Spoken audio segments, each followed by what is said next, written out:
March the 16th, City Council meeting. Please stand with me. Bow your heads. Lord, thank you once again for a glorious place to live. Thank you for the city, the staff that we have, for the council that we have, and our citizens. We enter into our race week. We ask you to watch over the participants in the race, the participants in the other part of the race, and the people that come from out of town and travel here. Keep everybody safe and whole this weekend. And we ask that we do all we do in your name. Amen. Amen. Pledge allegiance To the flag of the United States of America and to the republic for which it stands, one nation, under God, indivisible, with liberty and justice for all.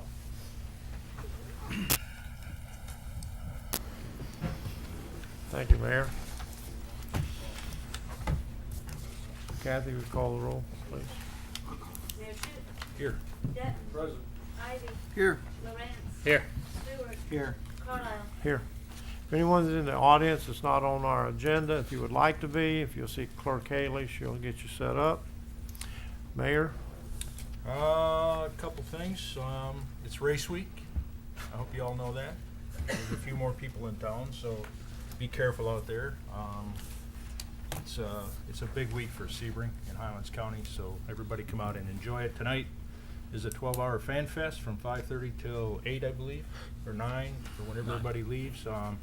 It's exciting to see the trucks. If you're not a big truck fan, which I wasn't really a big truck fan until I saw them coming up Ridgewood Drive, and it gives you a little tingle, let me tell you. So, and it's a good time. A lot of people from out of town. You get to talk to people from all over the world.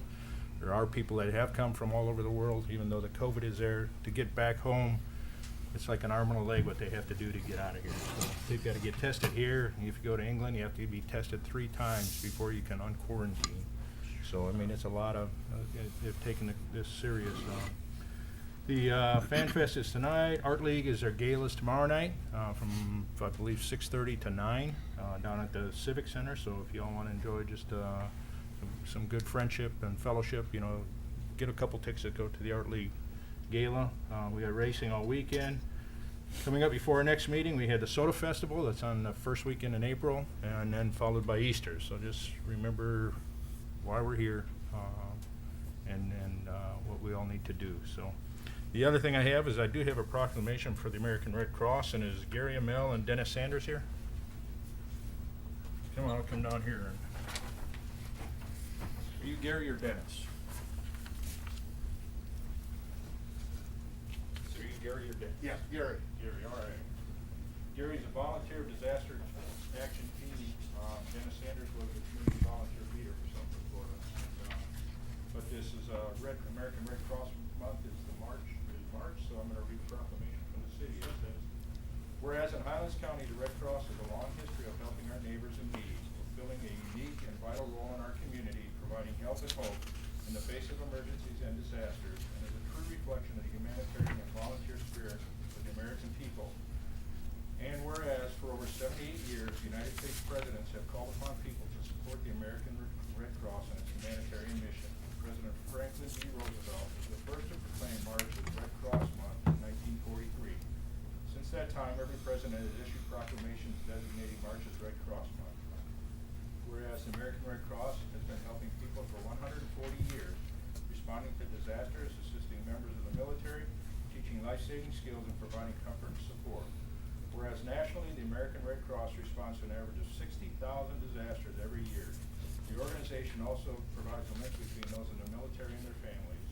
Whereas we applaud the mission of the American Red Cross to prevent and alleviate human suffering in the face of emergencies, and our community depends on the American Red Cross, which relies on volunteers and the generosity of the public to perform its mission. Now therefore be it resolved that I, John Shute, Mayor of the City of Sebring, Florida, do hereby proclaim March 2021 as American Red Cross Month in the City of Sebring, and encourage all Americans to support this organization in its noble humanitarian mission. So, and we appreciate all you do as a volunteer, and everybody that played a big part in all of our disasters. Really appreciate what they do. So if you could give these guys a big round of applause.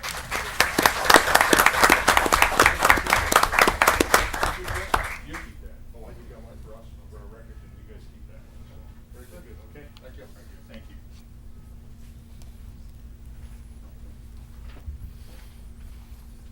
That's all I have. You're done? Okay. Councilman's concerns, comments, liaison reports? I have, as a liaison to the CRA, I just want to tell everybody that we did have a public meeting. The CRA had a public meeting down at the Civic Center the other day to get input on the waterfront project. So there was quite a few people there. It was a pretty good turnout. They also talked with all the council members and others as well. And if you didn't get a chance to go, you can still go online and tell them what you think should be done with our waterfront. Some people think it's underutilized, and I think that's why they're studying this to see where to go, if anywhere, from here on the waterfront. So if you haven't put your 2 cents in yet, please do so. Go online if you want and do that, and tell them if you have any good ideas. Also, I want to say that the CRA put out for RFPs on the 2 buildings that they have and the 1 vacant lot, and they did get back RFPs on all of them. So they're going to be reviewing those and making decisions on that. So that's the 2 vacant buildings that they have and where the old Nancesui was, yeah. So just to keep you updated on that, we did get some pretty good response. Good. Thank you. Good. Thanks. No report. Liaison with the Heartland Regional Transportation Planning Organization. I had to look at that, HRTPO. And I gave to Mr. Notlick some information on the current work plan that's going on for this year with the money, and some interesting reading for this for Highlands County. So y'all can all scramble over there and get a copy, or he'll put it on. I'll email it out. He'll email it out, so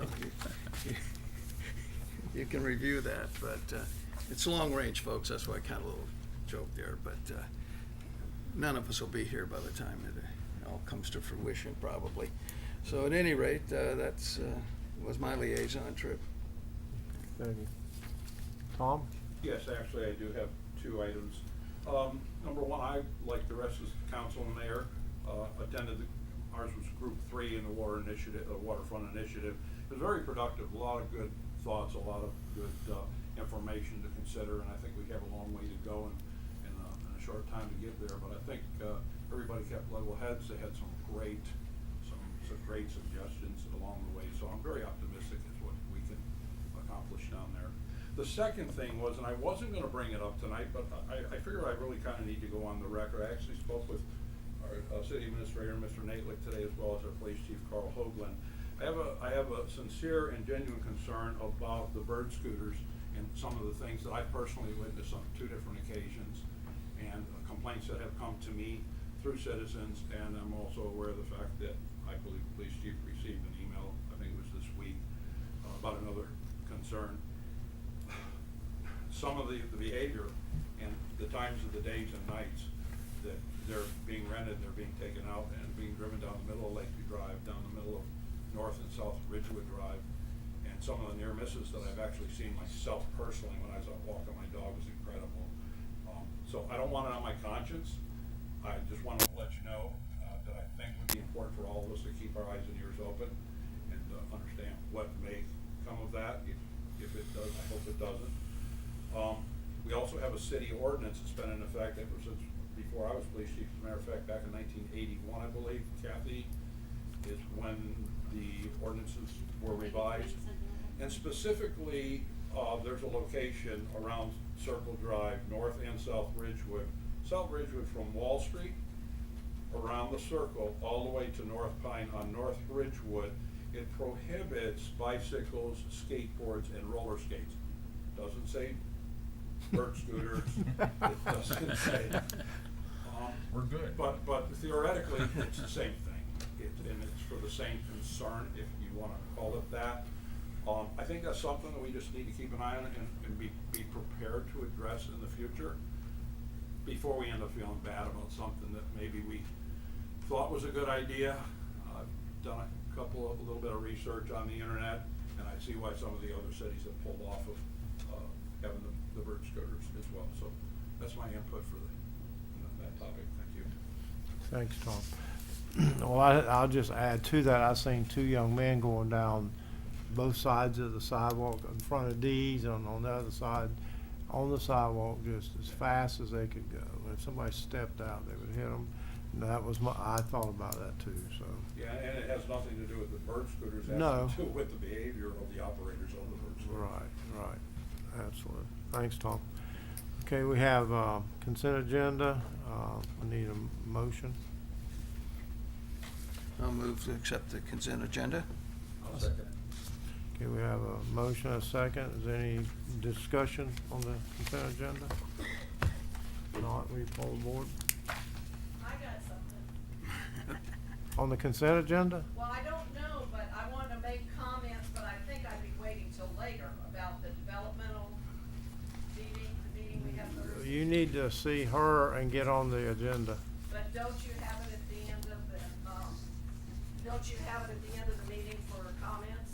I You didn't have want to hold see it. her, but you have to see her to get on the meeting. Is it too late to see her? No, ma'am? Come on up. It's never too late. Come on down. Sorry. Thank you. Just catching on to this. Okay. There's a fine, but you're. I'm so sorry. And it's very large. Okay, Kathy. Ivy Devon, right? Okay. Red, Yes. Devon, Yes. Ivy. Yes. Lawrence. Yes. Stewart. Yes. Carlisle. Yes. Okay, on the old business, item A, the proposed construction of the pickleball court at Max Long Field, Recreational Complex, Mr. David Smith. Come tell us what you're up to. Nice to see you all again. Thank you. Pickleball players, hands up. Ooh. This is a serious game. I think Mr. Natlich has provided us some pictures. Let's see if he can put up a picture one, doesn't matter what order.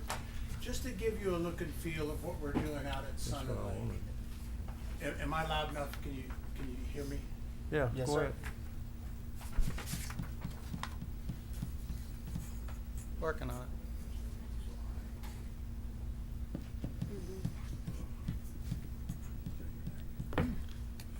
This technology. You got a joke I'm gonna tell, but I'm gonna hold it for later. Kind of segue it into. Built up the anticipation here, huh? This monitor is new, so we're learning. Oh, yeah, no. iPad is frozen. Who's responsible?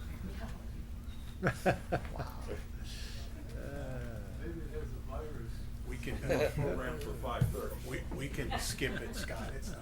I'll bring it. I'll bring it back when I get. Well, once you Yeah. role play, I got Yeah, it. go ahead and talk and I'll then. go ahead, and what it depicts is just how busy we are out there. It's all 8 courts. We're at Sun and Lake where we're currently playing. All 8 courts completely full with about 10 people waiting and have their paddles in the thing to do a paddle rotation. So we had 40+ people out There you on go. Saturday.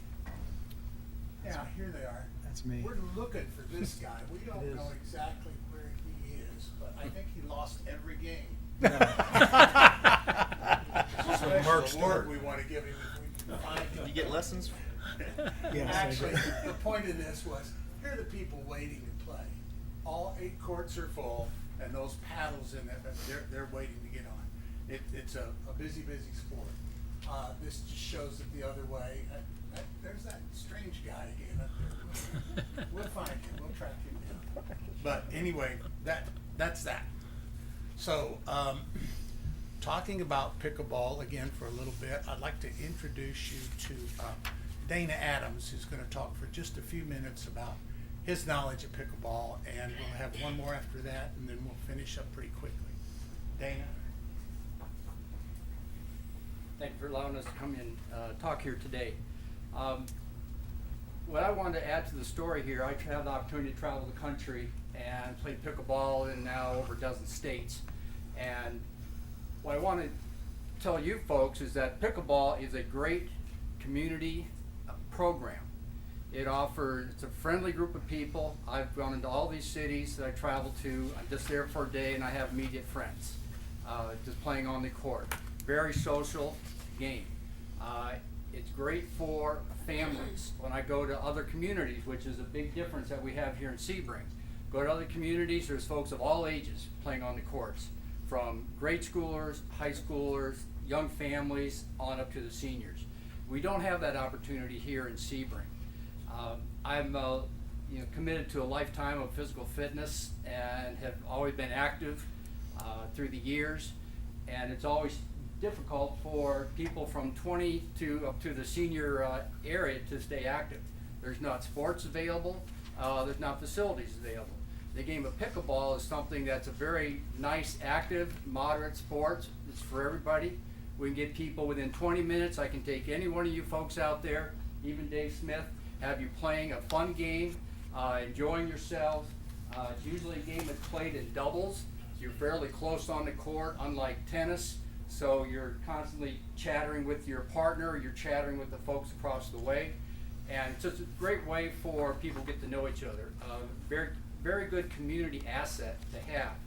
I'm aware that there is some activity here in the high school programs, and what they do is they tape off tennis courts. That's all we have available now, and kids are out there having a good time. Once they're out of school, that's the end. They don't have an opportunity here in Sebring to play, because there's many courts in this area in the retirement communities, but as far as public municipal courts, there's pretty much nothing. So what I'd like to just promote to you is that this is a great thing for Sebring. It's a great thing for the health of the community. It's a great thing to make it a friendly community. And I just ask that we have an opportunity now where someone's put up some resources to help put these courts together.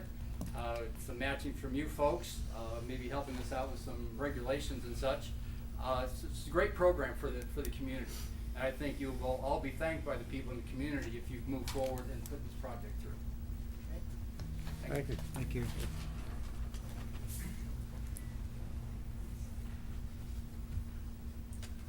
One more quick perspective, Jeff Linskook is our regional ambassador for the National Organization for Pickleball.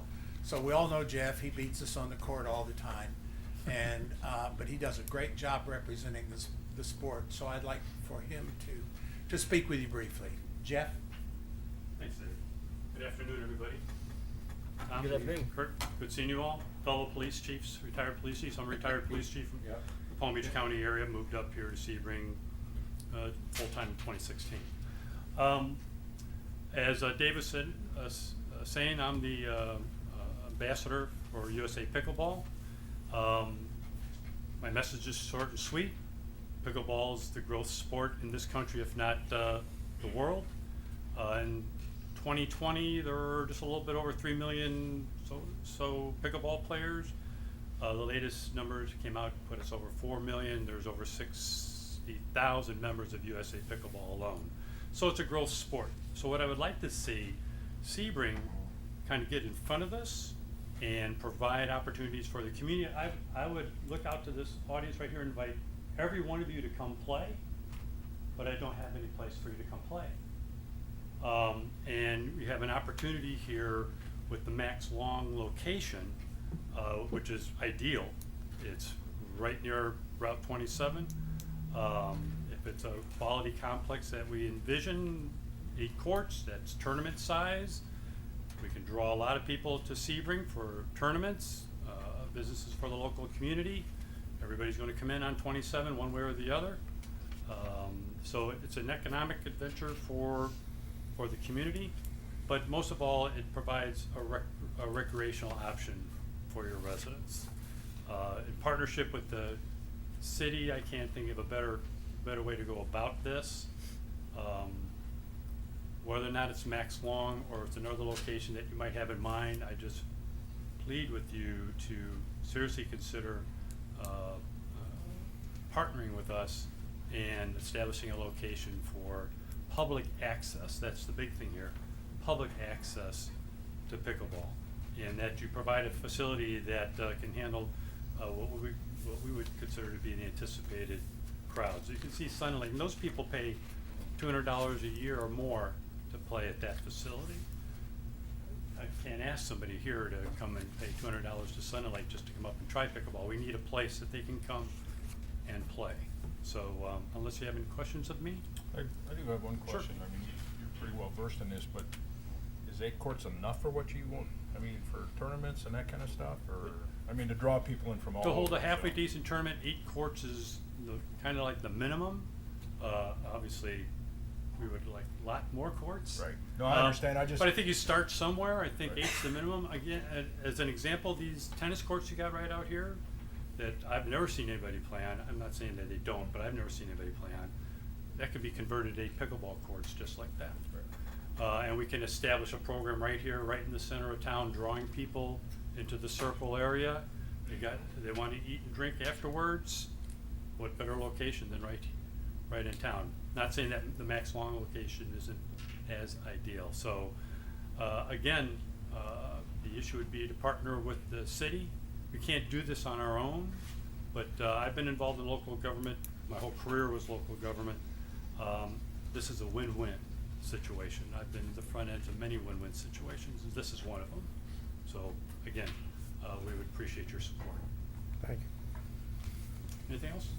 Yeah, I have a few questions. Sure. I don't know if you're the one to answer them or one of your other members here. But if we do this, is this gonna be open to the public, and for how many hours per week? Dave, you want to come up and address some village? I'll let Dave address the village. Okay. Thanks. Mr. Lawrence, it's certainly open to the public. What we're trying to do here is to get funded. And can we open to the public and for free and get funded? The answer is no. Can we open to the public, ask them to pay a reasonable amount to try this game? Yes, that's our intent. And in fact, you remember, Sue, stand up. Sue's our director of training, and she plans on working with the, Sue, thanks. I just reminded who she is. She plans on working with the school system to look at bringing kids to the courts to give them some introductory lessons. But to the general public, sure, it's open to anybody.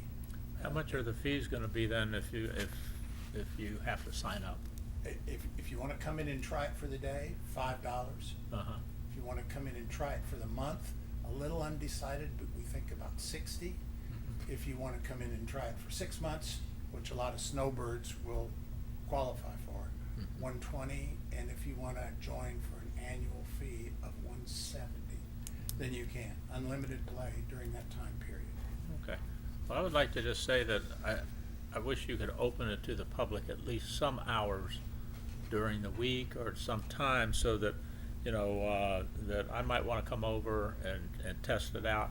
And honestly, I'm not sure I wanna play in front of you guys just yet. I don't wanna embarrass myself or other people. You can practice in the dark, but, I would say it's yeah, accurate. and I misspoke a little bit. There will be hours that it will be open to the public, for free. Uh-huh. Will they be primetime hours? No. Yeah.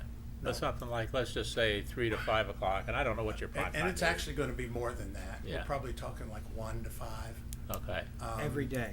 Every day, Every day. there's no reason not to. So it's open every day to the public. Yes. Yeah. Right. So, yeah, because if we're gonna spend the public's money on this, I think they should have at least some access. Sure. Now, maybe not prime time, and because hopefully we're not spending the majority of the money, you are. But by the same token, at least for them to go over and play a little bit and see if they like it, see if they wanna. Sure. You know, spend Sure, some and money and on that's it. one thing, I don't wanna, I wanna keep the meeting moving, Yeah. but, that's one thing that currently is not provided. If you wanna come try pickleball in Sebring, it costs you $15. That's too much. Yeah. People won't try because I'm not gonna pay $15. Where's that up? It's on the lake, Dave? Sun and Lake, yes. Yeah, we do have, over at one of the parks, we have a pickleball court marked off within the tennis court. But, unless somebody knows that, Where is that? it's over by the skate park, what is it? Charlie Brown Charlie Park. Brown? Charlie Brown, okay. They are not usable. Well, I think most of us have been to them, and they are not. Yeah. They're really not usable. Okay, They have different Surface is nets all broken up. Yeah. as well. yeah. Yeah, it's not in great shape, I grant you that, but, and then, my next question is on the, I presume you guys are gonna spend the money for the light bill and the grounds maintenance and all that stuff. Per our prior presentation, we intend to pay those things that we outlined there, and the light bill was certainly one of them. Uh-huh, okay, And that was in the first proposal that we made the first time we came Right. before the council. yeah, yeah, I know a few things have changed then, I just wanted to go over. Yeah, yeah. And then also yeah. the restrooms, you plan on using the existing restrooms, which are Yeah. pretty good little distance from Yeah, this yeah, area. we're on a budget. Yeah, There's restrooms right out there, Charlie, by the softball, the new softball fields. I mean, Yeah. there's a set right, right next to that parking lot, so they're not too far, so. yeah, By the playground. right, yeah, yep. Okay, Yeah, the budget controls everything for us. We are committed to breaking even, generating enough revenue so we don't cost this city any money. And we are committed to being able to pay for this entire construction, to have the money up front. So, yeah, we'd love to have 10 restrooms, but we don't have the money for that. Yeah. And I don't think it's realistic for no, us. and at some point it may be, but. you Sure, know, sure, yeah. And then I guess my next question is for Scott, and that is, you were saying, as to how much or some estimates on what our part of this might be. So, in addition to, the actual court costs that you have here, Right. I think we'd have to add 5,000 to clear the land. Is that the quote you got? Yes. But that's not in that, it's not in that one quote from Advantage, right? No, it's not in that. It's, So roughly 5,000 to clear the land, 6,500 to bring electrical to the site. That could change. That electrical number is to bring it from a location at the Max Long complex. There's the potential to bring in a pole and bring it across Westminster. I don't know how it'll affect that number yet. $7,200 to get it permitted through Swift Mud. $8,000 for the sub base, and that's Correct. just for the rock. 6 inches of granite. But not necessarily placed, right? My $5,000 land clearing guy places it for that. Okay. It's included. A plumbing cost, I don't think is gonna be significant. I talked to Mark about that, but, I might say 1,000, 2,000 at the most, for the plumbing number. The only other number I can think of that really isn't included in this is what Swift Mud will require us to do to the site. So there may be some, grading, retention type work that has to be done. That's not included in this, and I'm not gonna have an idea what that number is until I think we go to permitting. So if I'm adding that up, we're looking at about 26,700. 28,000, Yeah. somewhere in that ballpark. Yep. Okay. Just further just questions that I thought about, okay, we bring the electrical, you're gonna put light poles, but it's not in your proposal. Correct. Electrical just to turn on personnel lights, lights for the courts, about $28,000. And we're not capable of addressing that at this point. We will, and I think they'll be used a lot, but we can't do it ourselves. How about, like, before you talked about a pavilion type structure? Right. Okay, that's not part of this either. But that's included, that's paid for. Okay, that wasn't in the 98,000, so. It was not, but it's paid for by private donors separately. Where is that gonna be located? The sketch just shows the courts. In the. Is that in the middle? Yeah, does it show, it should show a hole, a rectangle 25 by 72 in the middle of the courts. And that's, entrance from both sides, and, then some shelter and stuff. That'll be the center of activity. I think probably, Say again? No, we can use the restrooms over there. Oh, thanks. Yeah, you can see 8 courts surrounded, and then the 2 courts pulled apart, so that gray area in the middle is 25 by 72.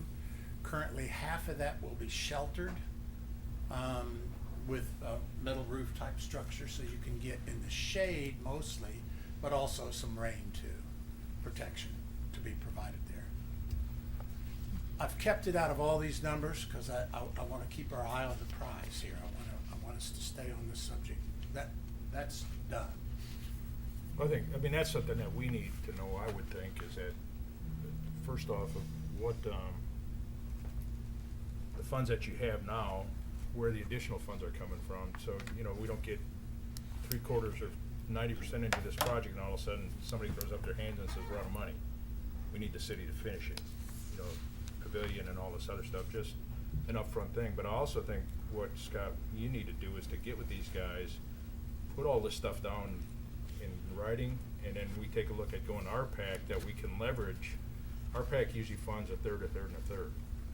It's the recreation committee for the county, which we can go to RPAC and say, okay, these guys are putting up 115 or 20, whatever it takes to do the pavilion. The city's gonna put up another 30 grand or 40 to get lights. It's gonna take this. Well, we can go to the county under RPAC and get additional funds to leverage the 130 or 40 funds that we have between us for another, to make the courts. And I think we do it right the first time. I don't wanna come in halfway in this thing and say, let's fix it later. I think if you come in, but we can get another 50 or 60 or 70,000 from the county, and to build the proper park, you know, there's, to get to that, you know, there's gonna have to be some moving of trees and that kind of stuff.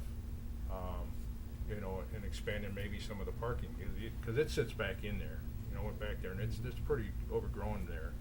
Well, So I think he got a there's. price on that. Pardon? He got a price on that. Is that the 5,000 Yeah, to clear that? That's correct. Okay, and then the land, the fill in that stuff covers that, getting back to that, Scott? The sub-base. Is that sub-base just for the courts? Correct. Just for the courts. And it's not for, when you tear up that lane, you gotta put a base down anyway. But I think this thing's gotta be probably just a little methodically thought out, and make sure we do it right the first time. Mhm. And go to RPAC. I mean, those funds are there for us to use to leverage. Right. And we can make this, instead of being just a little push, we can do a full-blown project on this thing and get it set up from the beginning properly and leverage the funds that we have, so. John, how long do you think that might take to take this over to RPAC and see if we can get You know, some money? RPAC reacts pretty quickly. They have a schedule I don't know, Bob, they booted me off that, but, but it was a quarterly type deal. And but now it's pretty much, if you got a project that's shovel-ready, Uh-huh. they pretty much, it takes the next meeting, you know, to do that. So it could take 3 months to do it, so. Yeah. If you get it in there. But at least, I think there's additional funds that we could do to get it done right, cause it seems like we're just we're hitting the bare minimum on this thing. Mhm. Instead of going in with a Class A project and making it right the first time, so. So I would like to see us talk about approving the location, as number 3 says on our paperwork. And also talk about what kind of funding the city will kick in, so he can have some definitive answers. You saw how many of you pickleball players are impatient with the progress at this point? Don't be shy. If you are, put up your hand. If you're not, slide. We're doers. We got this money up front. We're Welcome to ready government. to go. so. Pardon me? I said, welcome to government. Yeah, well, can we resist a little bit? And as Mark suggested, maybe come up with at least tacit approval that we're gonna do this, and tacit approval that the city will approve it, and that you won't fund anything right now, and then we can go to our meeting tomorrow night and say, now what can we do? Now, if the city comes back to it, we might be able to raise these funds. I don't know if you read this thing. We're not convinced that we're fundraisers. Can we raise $65,000, which is what we need to complete this project in a satisfactory but not complete manner? We don't know. Originally, it was $25,000. We knew we could do that. There was no doubt in anybody's mind that we could do that. We still can. Now, with Swift Mud and the engineering and everything else coming in, now it's 40,000 more. So our number now that we're looking at went from 25 to 65.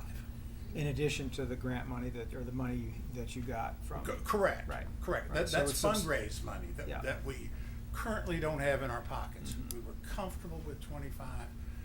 We don't know about 65, but we want to get off the dime. We want to say, let's do something. So, How much, so I'm a little lost there, because I thought you had 100,000 to go we do. forward. He's talking about in addition to that, We do. We've got- fundraising the additional We've portion. got, we've Okay. got pledged over $100,000. Okay, Okay, we've got that. so if this But costs. this project's gonna cost $175,000 roughly. Wow, where'd the other 75 come in? 'Cause Well, we I had just figured 28. 55. The lights. Oh, okay. The lights are 28,000, the additional clearing, the land, the permit. Yeah, all that was 28. Yeah, that was like Okay, 20. so now we we're got the talking about, lights. 60 grand. Yeah. Okay. Engineering Yeah. fees have come up that we didn't know, insurance that we didn't know about's come up. How much it's gonna cost to actually do what the engineer requires us to do. That's what Scott said, we don't know yet. So, but this project, just to get play in pickleball and implement it the way we are, is somewhere around $170,000. We need to sit down tomorrow night at 6 o'clock and say, okay, we got 100, can we fundraise 60,000 more? Not you, but us as fundraisers, which we're not. I don't know that answer. Okay. Well, I think the mayor had a good idea, is to go to RPAC and see what they will fundraise, what they will contribute to this, and that may get us there. But now we're talking, when we first started talking about the project, it was 100. Now we're up to 175. Things seem to grow. Well, but it's his money, it's their money he's talking The about. 100 is. Well, but he's gonna try to fundraise the balance. But at this point, Mr. Lorenz, we're talking about funding this whole thing. Yeah. Can we do it? Right. And so And so we're still not talking about costing the city a nickel. what at he this wants point. from us is an approval that we will agree to let them do it in that location. And I think we should do that. So make a motion. Well, I make a motion that we approve the location of the courts at Max Long Field. Second. I thought you were referring to a lease. Yeah, we'll let the lawyers work that out. You know some other There's some more details. You know one? Yeah, but with this agreement, then he's gonna feel Right. free to go start raising and see if he can raise some money. Absolutely. We have, basically, if somebody seconds, we'll have city's approval to go to work raising the rest of the money that we know we need. Now, in the meantime, we're also not very good about doing all the paperwork and the documentation and stuff that government agencies require. And we might get that $65,000 in 30 days and have trees knocked down and asphalt over there before this, who is it, CRA?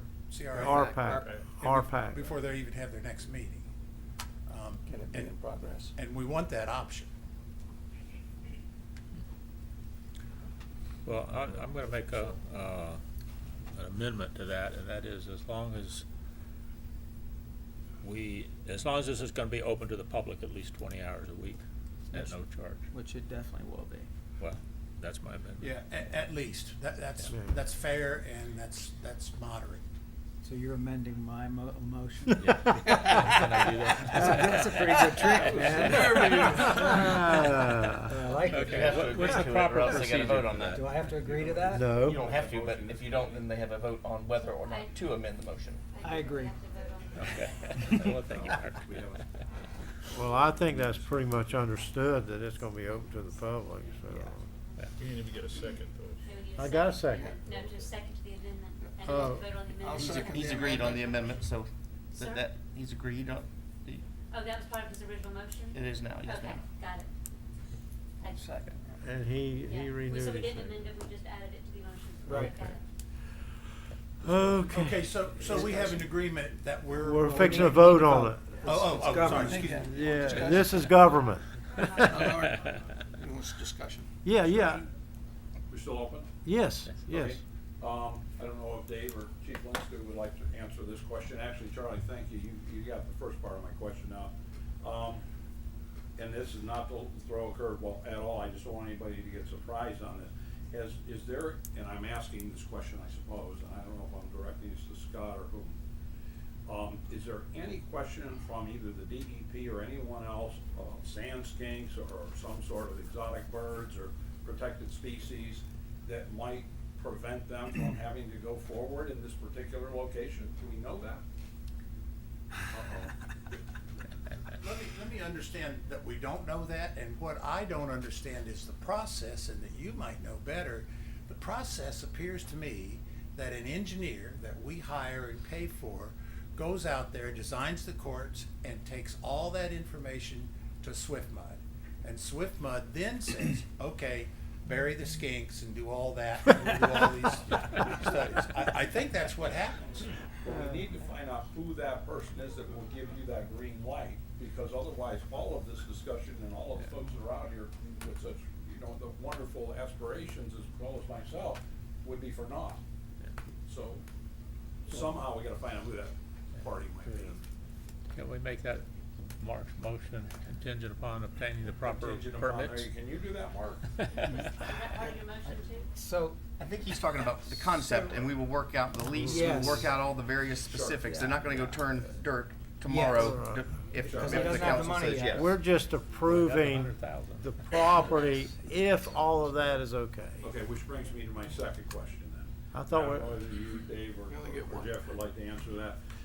When you talk about you guys, your group, this, that, the other thing, are you incorporated in a limited partnership, and what are you? 501c3 Florida nonprofit corporation. Okay, thank you, you answered my question. Appreciate it. Done. I'm all set. That was 3 questions. Anyone else have a That was discussion? 3 in 1. Yeah, thank you. I know y'all don't see me up there often up here. Good afternoon. Couple of questions, Tim, if I might, and then address something particular to Mr. Lawrence. Thought that'd be interesting. Do you have, Would you introduce yourself? I'll do that again. Take this off. Bobby Lee. Do you have clay, grass, and asphalt like we do in concrete, like we do in tennis? Asphalt. Asphalt don't. Okay.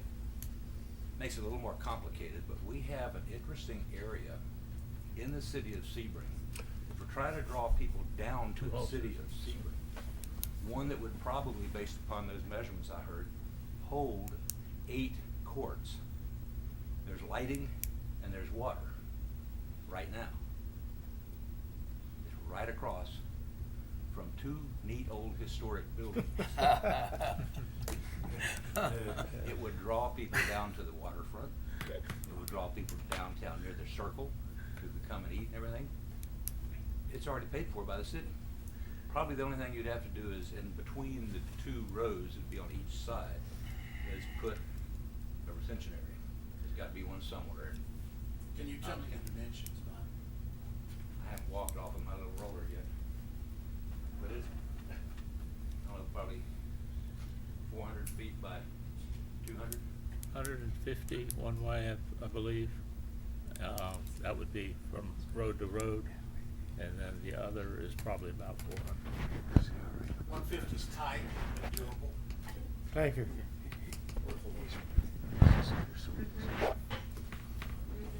Yep. You want to say something? Yeah.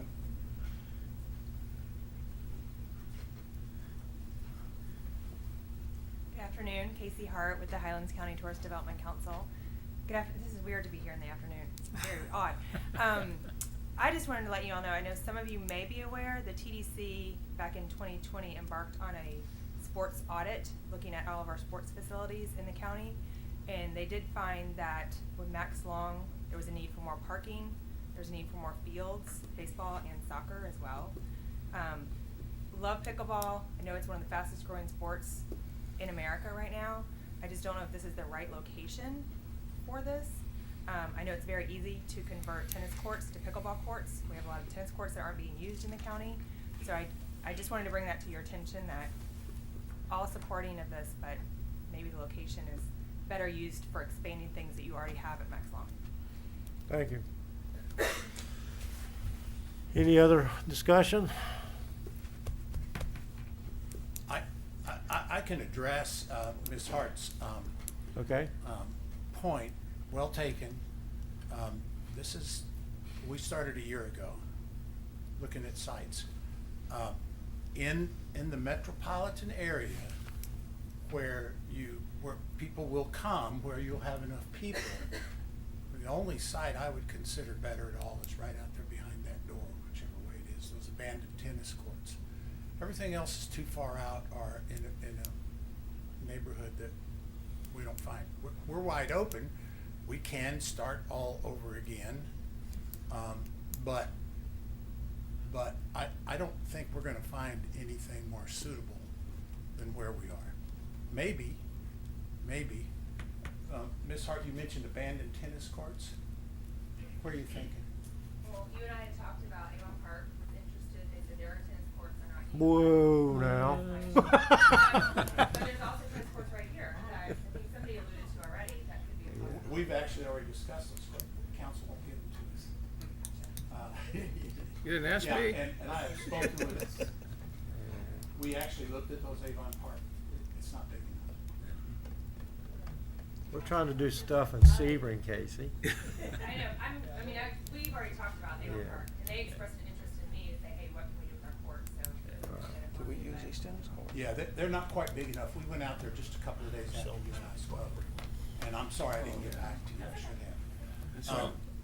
I would like to say, as much as I'd like to see it in the downtown CRA area, maybe we need to start with it over there with the 8 courts at Max Long. And then if it does take off, like you seem confident it will, we can look at some other place possibly for another 8 courts to hold pretty good sized tournaments between Sun and Lake, Which can Max actually Long, and be here. done at Max Long. Right.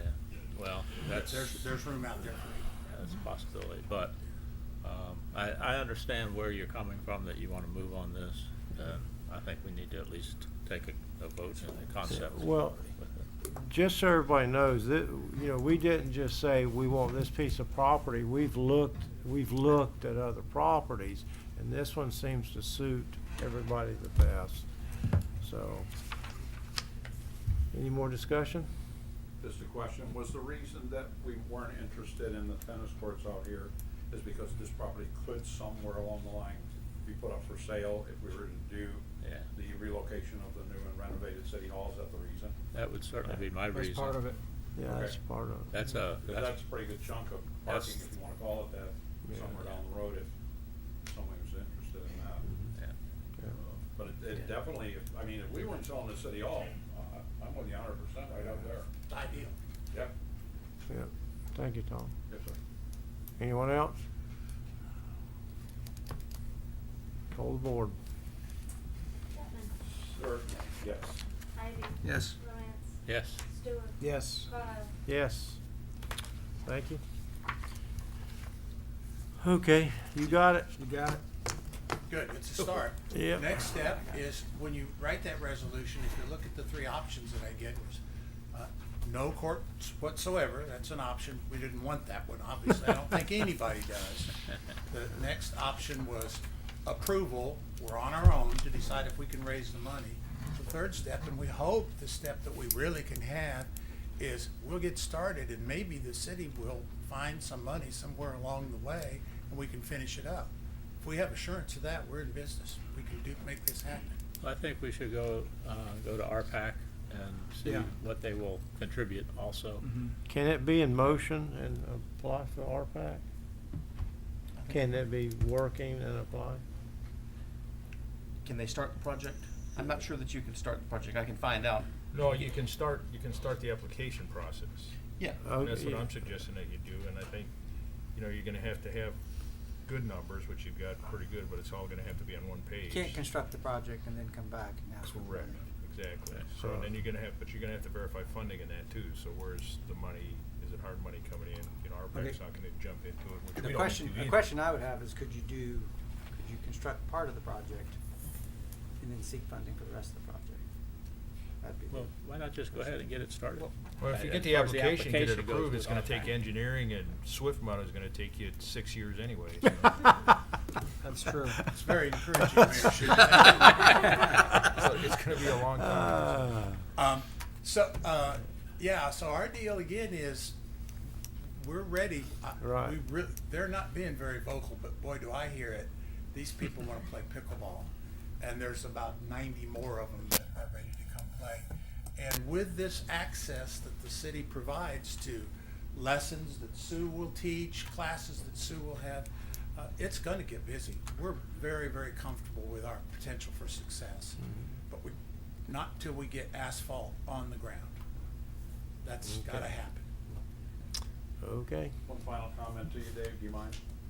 Don't discount the fact that the folks that are out here, and yourself, Mr. Linskook included, could not go out and find a corporate sponsor, set their name on that thing, and, you know, maybe give you $50,000 or something like that. Well, Don't be shy to ask. I mean, you know, if you don't ask, you don't get. and I hear you loud and clear. It's just that we're afraid of that. We're not fundraisers. We don't do that. And Yeah, so but if we you found one I'll bet you there's some CEOs sitting out here, retired CEOs right now, that have been down that road, and probably voted yes or no on a board on a similar request. I mean, and would give some money. When you ride down College Any of them Drive, sitting up you here? see the Wildstein Center for the Performing Arts, you'll understand what I'm talking about. Yeah. And I do. And this is small potatoes by comparison to a lot of other things. I understand. Don't discount it, trust me. I might even be able to help you if I can. Not personally. We certainly, I was gonna ask if Yeah. you knew of any spare change in this group that we could talk to. Chief Well, Tom, there's a lot of guys that pickleball all up courts. there. I'm a retired cop, you know. See, you're fundraising already. Yeah. Yeah, you are. Yeah, yeah. Come on. Well, now We- you have an approved location, so. We got an approved location, and you guys are our first fundraising capability, so it starts here. Our meeting tomorrow night will let us decide, we're gonna tackle this beast, because it's $65,000, and I think the answer's yes, but it's not for me to decide. Is there an expectation by your current sponsor that's out there that they have some naming ability or something of that Yes, nature? you and I talked about that briefly. I don't think it's any secret anymore. Dr. Thacker is gonna sponsor our $96,000 of the thing. He's the guy that kicks it off. The city is also gonna sponsor it in that your willingness to give the land. That's worth something. So Absolutely. we have two big sponsors already. Mm-hmm. I think we all wish you the very best. Yes. Yeah, Absolutely. absolutely. Thank you. Thank you. Yes, sir. Sorry to be so long. That's okay. Okay, new business. Item A, Ms. Wills. How about coming up and telling us what's on your mind? This is tragic. Good afternoon. I am Rebecca Wills, and I am the mother of Andrew Stevens, who was killed by a drunk driver in 2018. He was 14 years old when he was killed, and my goal, and my family's goal now, is we have set up a 501(c) nonprofit organization to assist our youth and our local youth with activities and programs that they are involved in. We started this at the funeral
in the founding of the event and have been instrumental in the success of the event.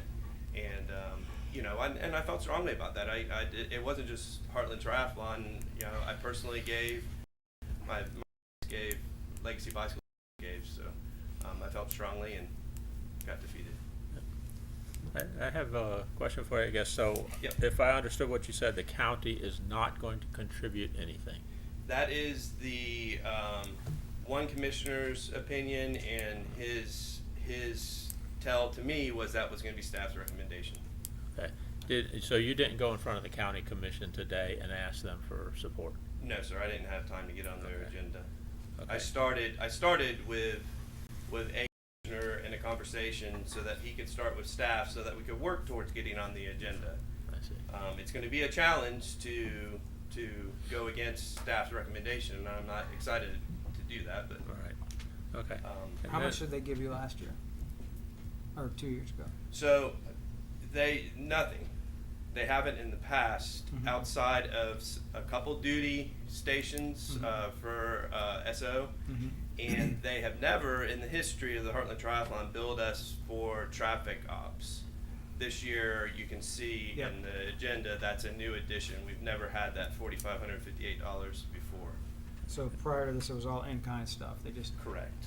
And well, a lot of that stuff is done during general staff hours, from what I'm told by Eddie. But they do have to bring off-duty people in the day of the race to erect the stuff that they had already stationed throughout the week. Right. Okay. Just a little more on the history, because I know you had said this is the 15th year. Could be the 16th, but we had last year. Okay. But this started off as a nonprofit organization, but is now a profit organization, is that correct? Absolutely, yep. So when did you turn to a profit organization? It was under my predecessors about 12 years ago. So it's been a profit organization for 12 years? Yes, it has. Okay. There's been 3 different iterations of the Heartland Triathlon. When I started the event and founded it, was run under the Greater Sebring Chamber of Commerce. Okay. It was run under the Sebring Chamber of Commerce for 4 years. The 5th year, they formed a separate entity that was nonprofit. But then in the following year, Patrick and Shree moved it to a for-profit. And then we acquired it and created a new entity in 2017. Okay. All right. One other comment I'm going to say, to me, there's a difference whether we contribute money to nonprofits versus profits. So I'm a little more inclined to help out the nonprofits and also to help out the newer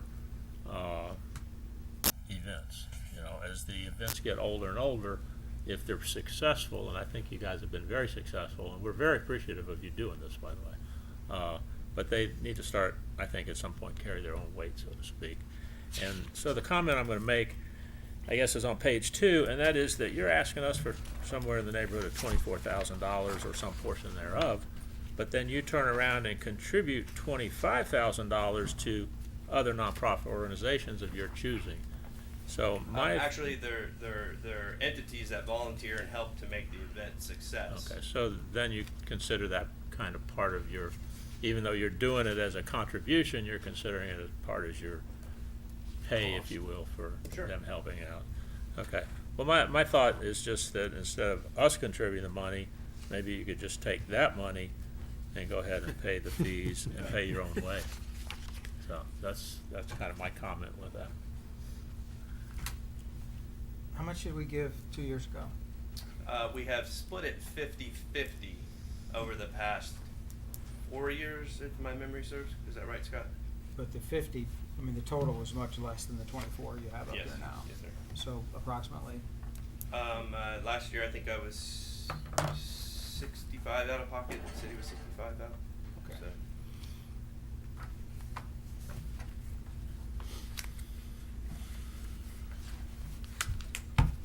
Well, it's a really good event for the community, there's no doubt. Brings all kinds of people here. But it can't exist with $24,000 in overhead. I understand.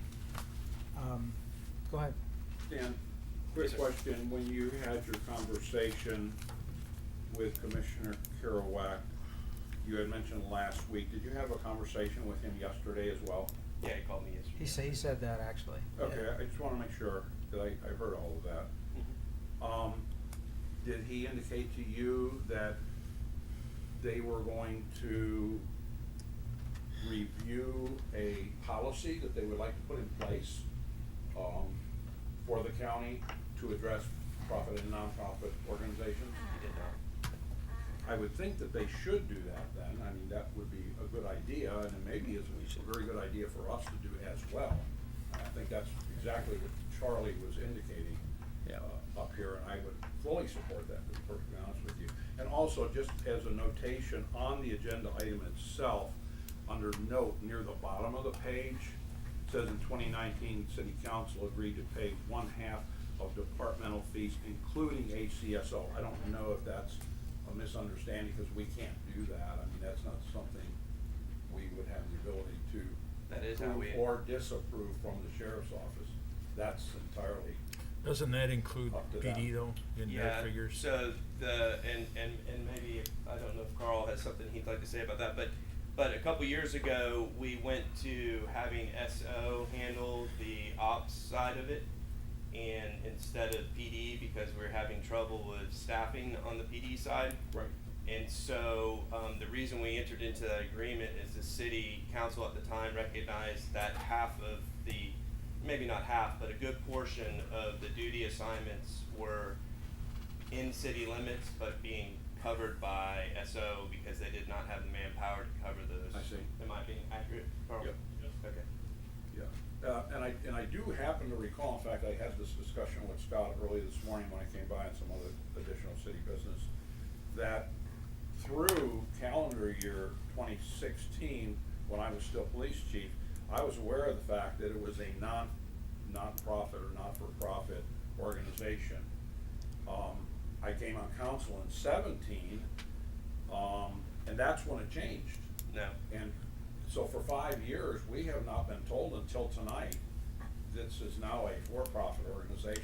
He's I told us can't- that. I can't control- Charlie's I asked. can't- I just said I until did, tonight. last year I asked. He said that. I didn't hear you ask No, I that mean, last Charlie's year. asked him No, several last year I Okay. asked him about the nonprofit profit, and he said it was a profit Yeah, last okay. year. And I can't. And that's one of, Yeah. one of the reasons I voted against it, I because just of the wanna make profit. sure that that's out and it's public information for And I everyone. can't control how my predecessors presented their organization, but their organization was a for-profit for the 5 years before I purchased Yeah, it from them. 17, 18, No. 19, forget No. 20, and now.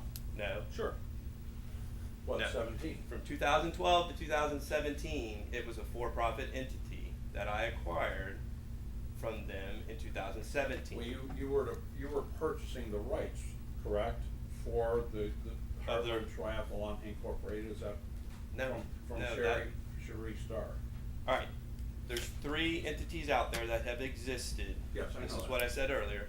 And so for the first 4 years, it was a not-for-profit. Okay. Sheree and Patrick acquired it. They formed another non-for-profit, Right. used it in that capacity for 1 year, and then formed a for-profit. So Okay. in 2012, it became a for-profit.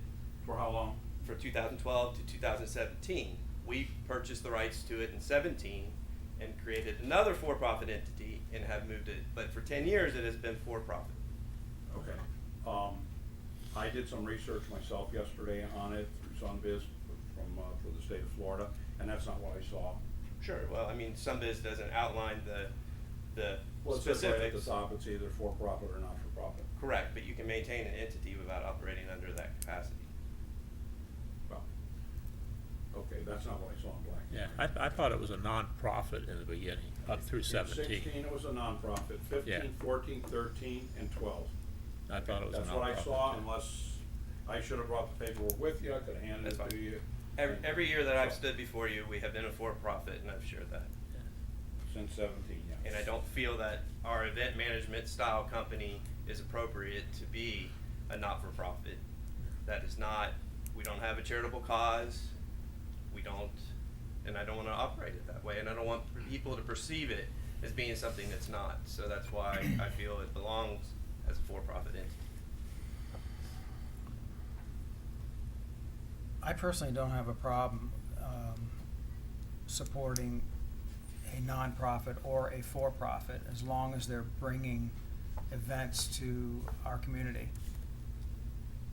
The amount of work that's involved with this project, or any project, requires so much time and labor and love that to get paid for it, to me, is not an issue at all. The bottom line is what's good for Sebring. And I think Heartland Triathlon is good for Sebring. The Tourist Development Council has the same concept. We have supported this group through the TDC, and we support many groups that are for-profit. And the whole idea is to bring people to Highlands County, heads and beds. And the return for whatever monies we give them is always so beyond what we gave them in the community because of the trickle-down effect of tourism. So I appreciate what you guys are saying about not-for-profit, but who's going to do this kind of stuff and not make money? And by the way, you can have a not-for-profit and make profit. You guys realize that, right? All you got to do is pay yourself $1 million a year and call yourself a nonprofit, and you're still. You see what I'm saying? But I think there's some additional requirements for a nonprofit to disclose what they're doing with their monies too. I could be wrong about that, but I believe Well, so that yeah. way you can see Sure. if the guy that runs United Way, Mhm. you can see that he's making $450,000 a year. Then if you still want to contribute, fine. Sure. The big difference, quite honestly, and once again, just through my own research, is in order to we're talking about annual reports now. Right. Yeah. Your annual report for a nonprofit is about this thick. For a for-profit, it's about this thick, because that's your own business. Yeah. It's not. Oh, I it's can not appreciate. a whole, Yeah. you know. I'm not disputing that, Chief. yeah. I really am not. No. But what is good for the community? That's really what we should be voting on. What's good for Sebring? Yeah. And you know what, I don't I'm not arguing that point. I think what it comes down to is if an entity comes in town and they wanna put on an event, and with your philosophy, I understand where you're coming from. I don't think it's proper for us to use our taxpayer dollars to pick and choose who we sponsor, if you will, in that regard. I just don't think, I would actually take offense to that if I knew that back in 17 as a councilman. I'd almost feel a little embarrassed because I didn't know that. Mhm. And I don't think we should be using tax dollars to do that. I just think that's wrong. For not-for-profit, absolutely. That's what they're there for. They're to put on events. They also receive money from the TDC. I don't know how much they get on this one, but it's We have a probably $15,000 reimbursable marketing grant, so for dollars that we spend to market the And event. that's what that is for. The TDC, that's exactly what they're there for. Right, To right. help augment their expenses. Exactly. So, Yeah. Comment? Yeah, go ahead. Well, of course, money is, let's get down to it, right? Oh. Money. And that's one part of it. For me, it's a real conflict in my mind because I like the project itself and what it does. But we don't know how much money it is. These are estimates that which I have on my paperwork here. And so we don't really know what we would be approving as far as expenditures. That's the first thing. Secondly, I don't know if we'd write a check, but what would happen is Carl's people and the fire department over there would, it comes out of their existing budget, with their manpower and all of that. So then we peel them down to nothing to begin with, and then we throw these things on them where they have to, expenditures. Then we turn around and guys, don't get mad at me, but 1% raise for employees, and then a little bonus attached that doesn't continue there. That gets tough, because for me, as far as the money, because you're going to look at another one coming down, estimated $37,000. Yep. Same scenario. Good projects, but unless you get John Beresford Tipton or somebody in here that can fund this stuff, it's difficult. And not boo-hoo the project itself, because we've been approving it for years. Then lastly, last council meeting, I mentioned we needed a policy, we needed a workshop on a policy. I given couple of things to Scott to look at as examples from other cities, and I think the clerk has done the same or has looked it up. But we're gonna face this, and, you know, we gotta say yea or nay with taxpayers' money here, so that's kind of where I don't even know how much money we're gonna give them if we approve this. I don't think anyone here can tell me that. I would say Anything to that yes. say? You're the money Yeah, man. I mean, I'm on Mark's side to this thing. I think this is an event that brings people to this town. If you go to this event, there's an intrinsic value. You want me to answer it for you? No, it wasn't me, it was the guy on the head. Oh, Charlie. Hand him up. Shut up, Mayor, is that what you're saying? But I said there's an intrinsic value to these programs that are put on here, these events that are put on. It's not just, it's a dollar cost to the city, but what does it bring back to us? I said, we could sit here and say, if you're for profit, we're not gonna fund anything. You're not gonna get a non-for-profit putting on this kind of event. The next event's probably a for-profit also. You look at GFNY, that's a for-profit, we gave them money with no questions asked. But you sit there and go to these events and you talk to the people, the money that they spend here, that tax dollars that comes back to us, the money that multiplies is much more than if we sat here and said, you know, let's do the 5K on the circle. That's a good event. And this was a good event, and I agree to the nonprofits that we give it. But the event that brings 900 people in from out of town, that event will stay probably 2 or 3 nights. The GFNY, those people were here for a week. And that was a training. for-profit And it was a event for-profit. that you You know, guys so voted for. these events, that's bringing the tax dollars, it brings a value, it takes the value of our properties too, that people come here, they come to reinvest. And, you know, I was sitting at Heartland Triathlon, I sat in a GFNY, I mean, I talked to these people coming from out of town, and they are so appreciative of what the town does and how it is, and there's people that do come back here. So it's just not saying, okay, we're gonna split this, you know, if you, the event's 3 weeks and it's $9,000 this year, how much more is that gonna bring back to our community? How much has that done? The next event, is that gonna do the same thing? Most of those people, I think, are gonna come from out of town. So there's such a value that you can't put down in dollars immediately that comes back to this community, and we can just sit here and not be a community. You know, we can do our small events and like what we have, but I said, I think really these kind of events, and when you talk to the people coming here, they come to Central Florida and see what we are, you don't know you can't measure that kind of value of what we have. So I mean, I'm all for, you know, like Charlie said last meeting, let's put something down in writing. Let's get, if it's, we're gonna say we'll do for-profit up to, you gotta show heads in beds, you gotta show this. Yes, Pardon? absolutely. You know, I think we need to have, the problem is, we don't have time for this event or next event To do that. to do that. I mean, this is, But I'm and with we you. actually I'm said with you that, on that. you know, we actually said that last meeting, these things Yeah. are coming up pretty quick, so if we say, well, Dan, come back in July, we'll have a number for you. Well, the event's in June. Yeah. This event's in May. So, I mean, it's, you know, I'm not saying throw the money to the wind, but these dollars do come back to the community in more ways than just a solid dollar. And I mean, I fully support, and I'll vote for it, but. can't. Oh, that's right, I'm sorry. Well, But I agree with you, I mean, Mayor. that's, and I think there's that, and I think that's valid. and I think we do need to make it a little more clear of what we were gonna sponsor, cause you could, you know, the next event's 37,000, that's, we're really starting to, if you fund these events, it's a big chunk of change, but it's still, I think, at some level, these tax dollars do come back to us. I think you're right about that, and I'm all for the event, so don't get me wrong. But I do think that, for instance, maybe, and I'm just throwing this out as a talking point, maybe the nonprofits we can support up to 5,000, and the ones that are for-profit companies, maybe just 50% up to a certain amount, so that we don't treat them the same way, because they are different That'll be a discussion. in No, I most of our agree, yeah. opinions.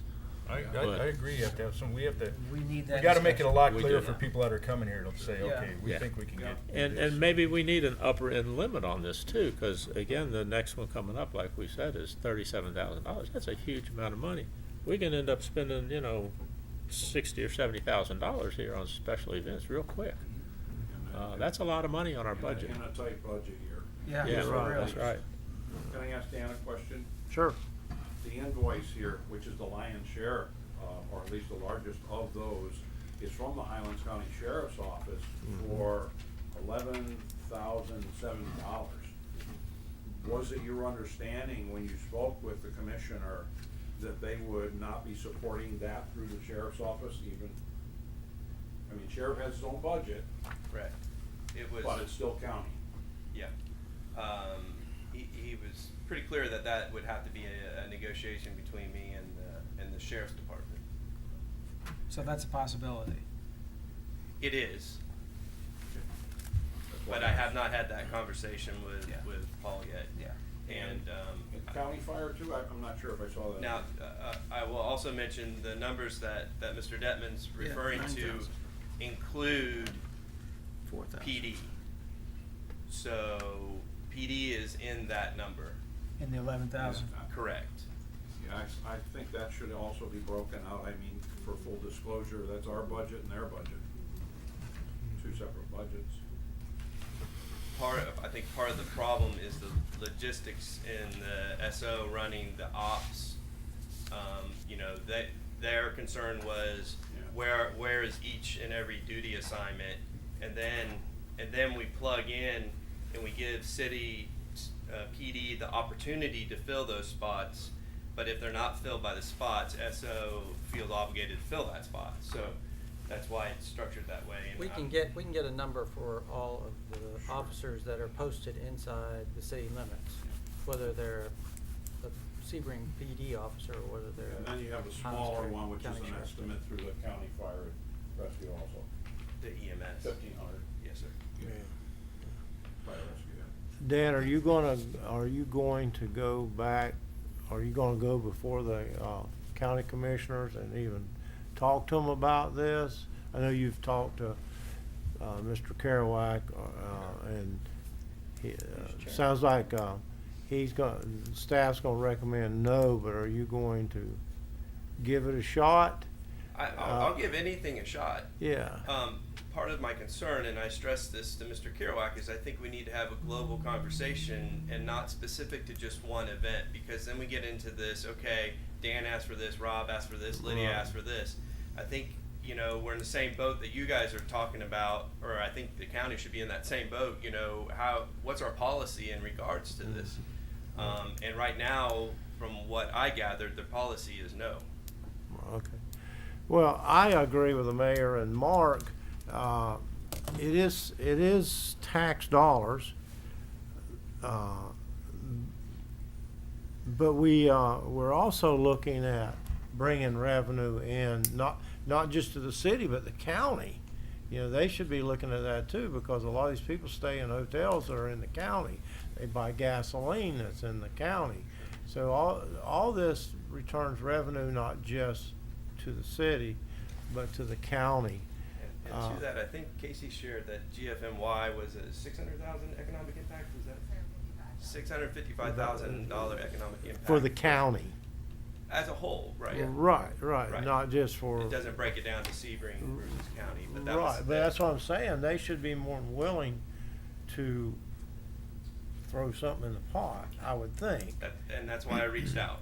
Right, I understand. And for full disclosure, I proposed a third.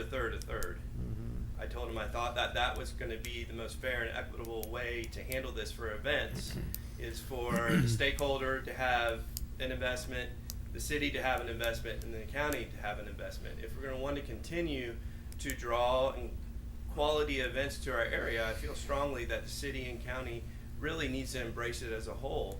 And unfortunately, the TDC is looked at a little bit differently because those monies are restricted to reimbursable marketing dollars. So, that's not, those dollars are handled differently and collected differently. So, that's Well, the, that's state statute, though. right. I And guess. that's the proposal I presented and asked Scott to discuss with staff. And So are you asking the city for a third then?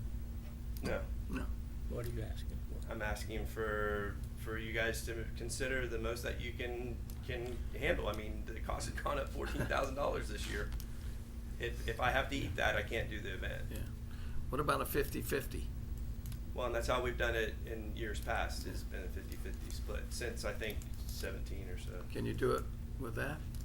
We're gonna have to make it happen with that, yes, sir, and I'd be very gracious for that, and thank you if that's where you guys I want to go. still don't know what it's 50% of, but. Well, you know, and that's what I wanted to say earlier, these numbers were based on 15 years of experience, so it's not a first time event. We kind of have a pretty good idea.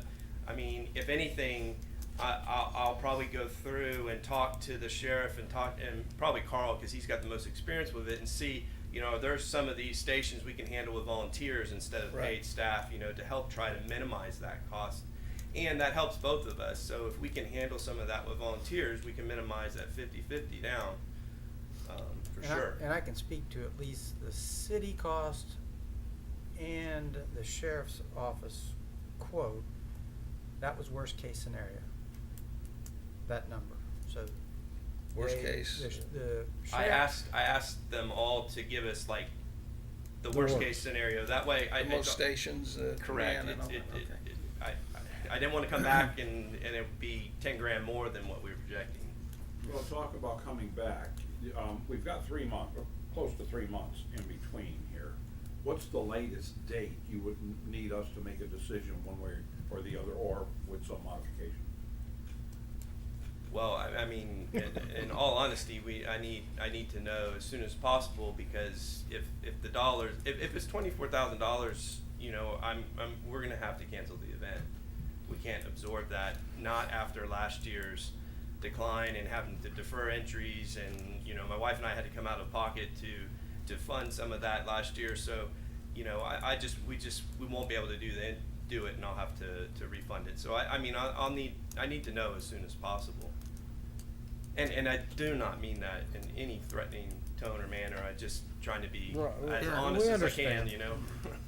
What about a month from now? Let's say, for example, if we had some time to take a look at both the estimates, what the county's position might be, what the sheriff's gonna tell you as far as the $11,000, or even maybe by the next meeting. I don't know. I'm just kind of throwing that out there. Well, how does that work time-wise for you? My sense is that Rob, who's following me, doesn't have any time. Yeah. And so I don't know why I'd be put off and him not put off, you know what I mean? I think, well, I don't know, but it's such an awkward position to be in. It's pretty difficult not to have your finance in place for an event of this magnitude 3 months out. So it's a tough one to, I mean, he has commitments that he has to make and more shortly. Well, somebody can make a motion. You want? No, I can't make the motion. Oh, well, I know that. She was waving her hand. Oh, Watch yeah, out, I'm come bringing on. in the heavy guns. Uh-oh. No, I just wanted to make a comment about what Laura Andrews, what Mr. Lawrence said. The money that you were seeing that we do in kind, we help organizations like the band, volleyball, and these high school sporting groups actually depend on our event and actually reach out to us like, can we still volunteer? And that's where those monies go. And so that's giving it back to the community. And if it weren't for all these high schoolers, we couldn't do it. So just also too, so you guys can also see that community impact. So. Thank you. And you know, just as that observation, I certainly do appreciate that. You could do the exact same thing as a nonprofit, correct? Sorry? You could do the exact same thing your wife had just mentioned as a nonprofit. Sure. Maybe something to think about for next year. Absolutely. I Just just pay yourself feel more. I just feel that the event management company running a triathlon does not fit the classification. You can manipulate it and make a nonprofit work. Sure, plenty of people do that. Yeah. But I just don't feel that that's in the best interest of the It's really a organization. matter And I of- don't think it's appropriate designation for this organization. Okay. Most every event management company that's going to come before you is a for-profit. Right. True story. So, Well, that's an honorable thing to do. Well, what's an honorable thing to do? What you're talking about, not manipulating it to be nonprofit when you really don't feel like it is. Yeah, it's not. Right. I mean, I can go get the designation and we can call it that, but it's not. I understand, that's why I said it's an honorable thing to look at it in a proper. Like Mark says, you can be a nonprofit, and there's a lot of nonprofits, and those people take a lot of money out of that for payroll for themselves. So that's what But I said. it's the big difference is it's the disclosure. It's, you know, You see what the people can finances. see. Yeah, you see the finances. All the That's way the there big from thing. you then. So, Yeah. I you mean, know, nobody looks at them typically, but they're there. if you choose to, you can though. Right. That's the point. Yeah, I'm pretty sure And there's a some threshold people, to like that the too, guy though. down in Miami I that don't was think it's running public United record Fund, under $450,000 a year he paid himself, and after people found out about that, he was out of a job. Right. And I think this body would take a good hard look at that, especially in a tough budget year with 1% raises and those kind of things like that. That's kind of tough to look an employee in the eye and say, hey, you know, what the other night we just gave $74,000 away or whatever, 2 different groups, so. Well, but That's why it's important. it is an investment, though. It's not giving them money I heard away. that. Yeah. They'll be expecting A a good raise percentage of commensurate it with is that. reimbursing for on-duty services. You know, that's a decent chunk of what we do, because a lot of the work gets done during the week, during the normal workflow. You know, the SO isn't, but the other stuff, traffic ops, public works, that type of stuff, most of those services are provided throughout the week during their normal 7 to 3 job or whatever the time slot is. Well, guys, what do you wanna do? Well, Mikey, I mean, I will say that we'll approve the event based on a 50-50 split. That'll be my proposal on this. You didn't say nay with it, but Yeah. I'll cut it back some. Based on receipts. Right. So whatever the actual dollar figure Yeah. is. Right, I understand. Who's the other 50%? Me. Him. Them or the county? No, No, them. him. County's not in it. Yeah, yeah. Well, Well, if the county that- steps up. The county kicks in, just lower it to third. A third. Yeah. Right, that's what I'm saying, Yeah, in maybe your it's a motion, just make it where if the county does kick in, that's. Maybe the most appropriate maybe would be to say a maximum of Up to 50%. Up to 50%. And then if we can work with the county. I'm fine with that. So I guess the motion would be that we would contribute up to 50% of the cost. Based on receipts. Yeah, based on receipts, yes. I'll second that. We got a motion, a second, is there any more discussion? Kathy? Devin. No. Ivy. Yes. Lawrence. No. Stewart. Yes. Carline. Yes. Thank you. Okay, moving right along to 10D, Sebring Multiple Sport Festival. This guy loves to come up after that. Rob Childress. Greased him up for you. Yeah. The grill's still hot over here. Okay. Tell us who you are and what you're up to. My name's Robert Childers. I have been organizing triathlons since 2002. I retired in 2013 and sold my company. And last year I gave them interest only shortly after selling, and then last year they stopped paying. So I'm out of retirement putting on events again. How I ended up here, well, that explains the gray hair, because I'm only 47. So, I don't know if that's why Dan's bald, but I put on over 300 events. So Stand up there long enough. the gray hair, the gray hair is not age. It's mileage. So how I ended up with Sebring is the governing body of triathlon is USA Triathlon. They do the Olympics and all that stuff. And one of my old events was supposed to be the national championship last year, and it was in Miami, and obviously they didn't have it in Miami.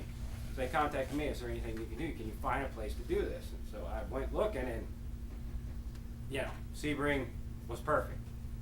So they awarded us the World Championship slots to qualify for all the people that want to go to Worlds.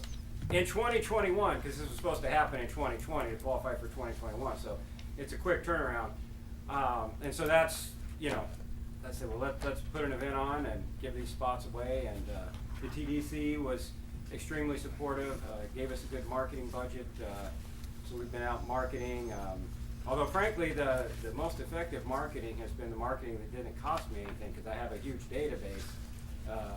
I have a national database and I have a Florida database of triathletes. And generally when I send an email, that's when they start coming. You know, we get a little bit of traction from the Facebook and Google, but it's honestly, my emails are 10 times more effective, and there's no reimbursement for that because I don't pay anything for it. It's an owned thing. So how this event differs from the Heartland, this is a first-year event. Hasn't happened before here. It's modeled after the one that was supposed to happen in Miami, which is it's a half iron distance, which is a 1.2 mile swim, 56 mile bike, and 13.1 mile run, which is a half marathon. That's on one day, and on the previous day, it's the Olympic distance, which is a 1,500 meter swim, 40 kilometer bike, and 10 kilometer run, in which that's Dan's longer distance is that distance. And the reason why the numbers are so high is because of 2 days and because the event is long. Although I can tell you, you know, when I first saw the numbers, my first thought was, let's see if we can get this back down to 1 day, put the events on simultaneously. But unfortunately, the TDC funds were applied as a 2-day event, so I can't change that. But I am a budget master, and I think I can cut substantial money off of this. The police, I've reworked the course. You know, now that I know where all the police stations are and where, you know, because they've, you know, I've gone through the map and seen how many police they're putting in what locations, and I assume the police know the place better than anybody, so if they say a cop needs to be there, then officer needs to be there. But I can reroute the course to take advantage of the areas where there's less officers necessary, and I don't think we need to two-lap it or anything, but I can work the numbers and definitely get that down. And then the fire department number is super high as well. And I mean, we'll definitely need some support out of the water, but 5,000 of that is in water support. I don't know how much it'll cost me to get my crew, but I have a crew that usually does most of our events. They're all ocean rescue guards. It's definitely gonna be less than 5,000. So, and that wouldn't be in this budget at all, because that's a completely external to the city budget. So, you know, we can knock a substantial amount of money off of this. I don't know what the end up will be. Even the 19,000 there, that's based on the length of the event, and I can go, what we usually do is we have somebody trailing the last person, and then once they're on their way back, they can tell the officers, okay, we're done. You don't need to sit out here for 2 more hours. Nobody else is coming by. So we can, yeah, I can't say exactly how much. I'm started working on it, haven't completed it yet, to try to figure out an alternate course that is less expensive, and then also to go position by position and figure out, well, how much time are we really gonna need somebody there versus what they budgeted? Because like Dan said, this budget was like a worst case scenario. You know, I told them what my timeline is for cyclists out on the course, because this is almost all bike course. The run, we're going down the sidewalk around the lake and back. So there's, you know, I think we have 1 officer, you know, or we have 2 at the circle, I think, because we're gonna run the circle afterwards, because that's kind of a highlight of Sebring. So we kind of need to do the circle. So we have a couple officers that'll be there all day, but once they're off the bike, which is by noon, you know, I think we're down to like 3 officers. And then this budget had them till 1, all of them. And some of them will be done at like 10. You know, because it's 56 miles, so it takes them a while to bike, but once they pass the spot, then nobody's gonna pass that spot for that officer again. That officer is, you know, can go off duty, so. And then, okay, so I'm open for questions, I'm not sure when. Well, my first question is, this is a first-year event. I think that's, you know, a great thing.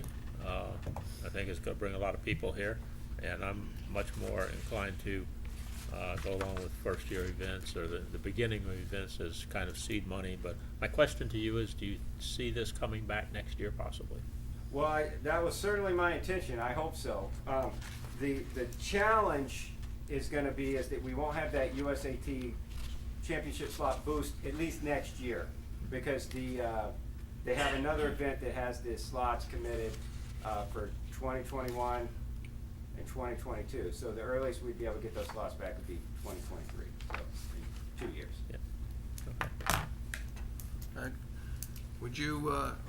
Could you work with the same deal that we previously had, 50-50 on receipts received? Well, I'm a beggar, so I can't be a chooser, and I don't have the option to cancel, because I'd lose more money by canceling it, because I've already spent a ton of marketing dollars, and they're not going to reimburse it if I don't have the event. So, and I've already taken a lot of people's money, which is a big thing to me as well. You know, I don't like taking people's money and then saying, "Oh, well, here, you take your money back. I couldn't do the event." You know, so I would obviously like more, but sure, I'm appreciative of anything you can do for me. Huh? I was trying to be equal here. Yeah, understood. How many people are you thinking? Well, our initial estimates were 700. Right now, we're hovering around 400. It's really hard to tell, 6-7 weeks out, how many more we're gonna get. Our first event of this season is in 2 weeks, and just now that thing has started taking off, just like the last 2 days. And I think that's because the first big race, triathlon of the season, just happened in Miami Saturday and Sunday. It was a 2-day event. And as soon as that was over, the numbers started popping on all of the races. So we could be at the 700, we could be at 550. It's hard to tell. So that's, it's really hard to tell. I mean, I normally have projections, like I was a programmer before I started doing this, so I have my own software system that projects everything out. Of course, this year I'm just looking at the numbers going, really, I have no idea, because people are waiting until the last minute, because last year, anyone who registered early got burned, because the people who have bought the company from me, they took all of everybody's money and ran, So I'm stuck now trying to build back confidence in the community, Most people didn't get burned that much. It was like they got transferred next year, like with Dan's, and the people are understanding if you communicate with them. But these people just took the money, ran, and didn't respond to emails, phone calls, nothing. So that's so people are kind of waiting till the last minute. Robert, is your last name spelled Childers or Childers? I don't want to mispronounce it. Well, I say Childers, but I think my grandfather said Childers, so. That's probably right. I don't care. You just mentioned that the entity who bought your company. Yes. Is your company now Integrity Multisport? Yeah, I started a new company because I had to initiate foreclosure. I don't need to know. Oh, okay. Yeah. And are you the agent for that company, and is it a corporation or an Yes, LLC? it's a corporation, yes. Is it for profit or not? Yes, for it's a profit? for-profit. It's for profit. And in our agenda item summary, I see that TDC was in conjunction with Airstream Ventures, which was mentioned in an earlier agenda item. So is it Airstream Ventures, or is it Integrity Multisport that's putting on this event? Oh, Integrity Multisport's putting on the event. Okay, so you are a for-profit, just like Mr. Andrews' Heartland. Yes, that's correct. Triathlon. Okay, thank you.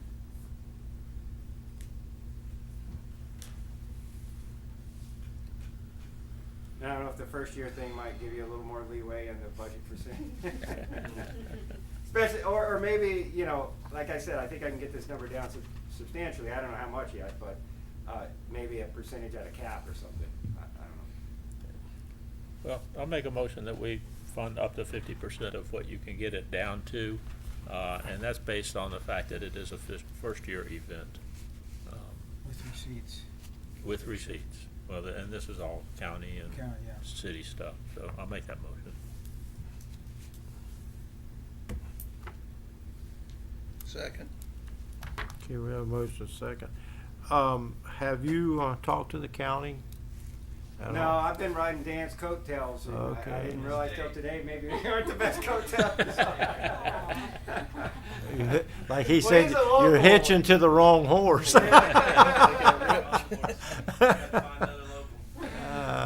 Yeah. How do these numbers compare to other cities where you put on events? Honestly, I thought they were high. You know, obviously, it all depends on the roads you go on and so forth. You know, in Miami, it's weird because like when we're on Key Biscayne, it's a shorter race, but it still costs as much as like our longer race. But on a longer race, we're way out down southwest Miami where there's very few intersections or, you know, there's not a lot of traffic. Although that place has grown, it's almost impossible to do an event there now. But yeah, it's a lot more than I would have expected. I thought, you know, more rural area, you know, or you get to rural quicker, that it wouldn't be as much like all of the, you know, I knew there's going to be a police cost. I thought it'd be less. But all the, you know, the public works, you know, the traffic operations, I usually only see that when we're in like a downtown area, like when we're on Fort Lauderdale Beach, we have those types of expenses. But the event like this that we do in Miami, we don't really have that. We have a little bit, the first few intersections where there's traffic lights and stuff. But then once we're at stop signs and stuff like that, you know, we'll have a police officer there, but you know, we don't have a whole lot of cones and traffic control devices and things like that. But you know, have to leave it to the people who are local and know the area, and you know, if this is what they say is needed, then you know, we have to do what the people that know the area recommend.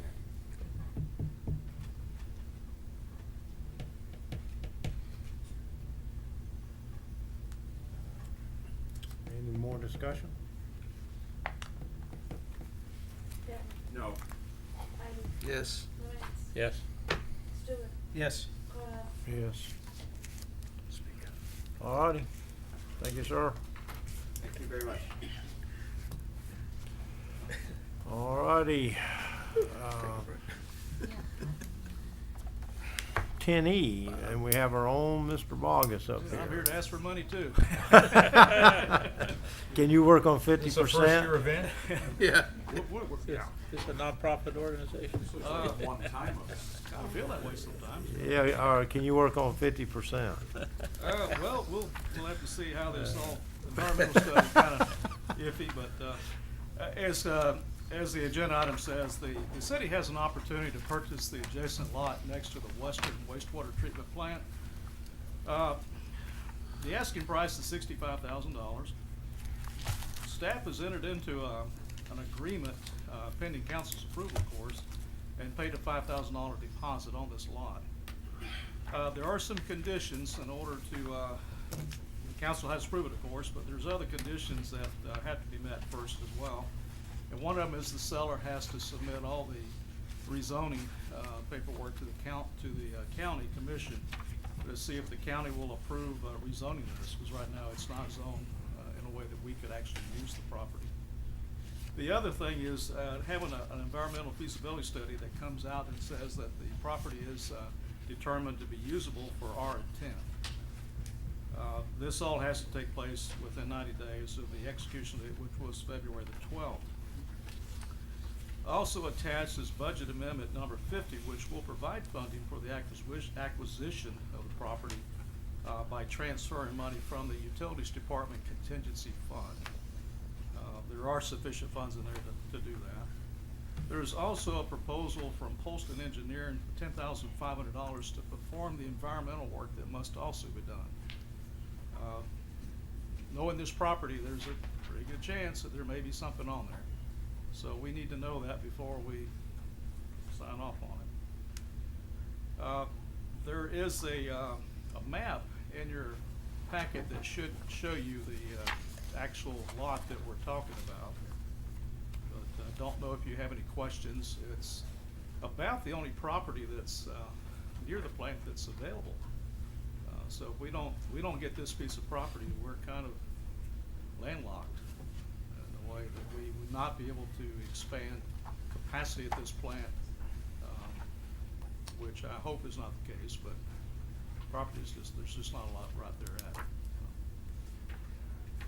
How much can you expand the plant? Can you double the size, or, I mean, right now, what's the capacity, and then what can you go to?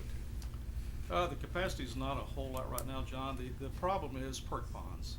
We don't have any property to actually put another perk pond on. This lot will provide us an opportunity, but we could get, I don't know, probably over $1 million a day out of it. And how does that relate to number of homes serviced? Homes, I can't give you exact numbers, John, but it would allow us for a lot of growth in that area. And what I think also another thing we should point out is we've already applied for a CDBG grant to build a new plant. Basically, that's about $4.9 million in the grant. The thinking here is there's been a lot of talk in the past about accepting septage. Well, I would like to design this plant where we could get into that. It's a whole new revenue stream that I think would benefit the city to get into. Would it benefit, I mean, I'm kind of all for getting property that you can in case you have to expand something. Because once it's gone, it's gone. But on that new plant, would you place that someplace else where we figure there's more growth or accessibility? Or were you thinking if you got that grant that it'd be in the same spot? I was thinking in the same spot because it provides, there's going to be a lot of growth on that side of the town anyway, I believe. Right.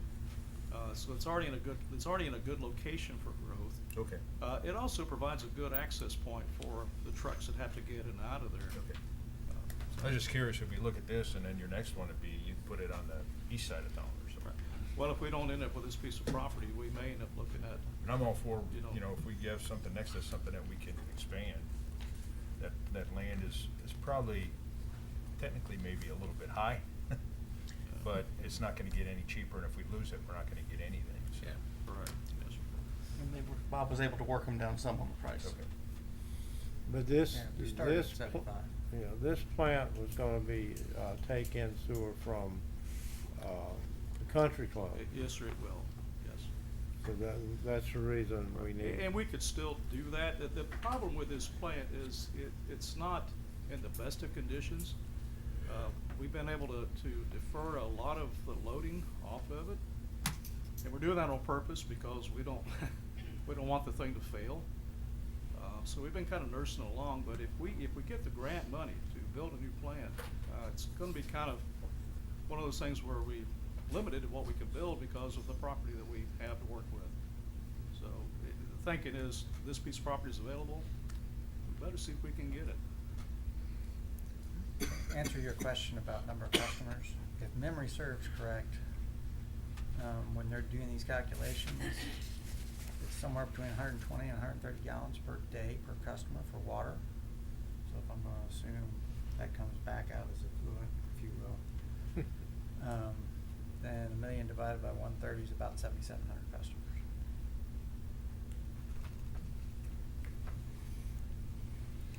Okay. You trust his numbers? No. I've seen his budget before, so. I think, you know, we need to seize the opportunity that the land is there. And with that, I'm gonna say, I'll make the motion that we, that we approve this as presented. Question. Scott, was this property up, or Bob, was this property up for sale, or did we approach the owner of the property? How did we know we could even get the property number? Was there a for sale sign, if it was a realtor, or? We This is a made pretty an, easy we question. made, we made an approach, and the You- property went up for sale.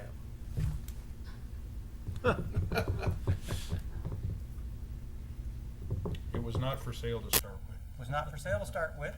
Okay, you approached them and said, hey, look, We city might have approached, some we interest in- approached a commercial realtor to ask or inquire about properties in the area of this wastewater treatment plant. Right. Because we've applied for a grant. If approved, we'll put a brand new one. And they found the owner. And the commercial realtor found the owner. Gotcha. Yes. Okay. And then put it up for sale. Okay. And they actually had a couple offers on it. So now the realtor's gonna have his little bit. Okay, here we go. I was just trying to see if we had any room for negotiation. and it doesn't sound like it now. We started at 75. You did? Okay. I'll second that motion, Mr. Lorenz. Okay, we have a motion and a second. Any more discussion? Bettman, Yes. Ivy, Yes. Lorenz. Yes. Stewart. Yes. Clark. Yes. Thank you. You're welcome. Okay. Terry, you ready to come up and talk to us? I'm always ready. I knew that.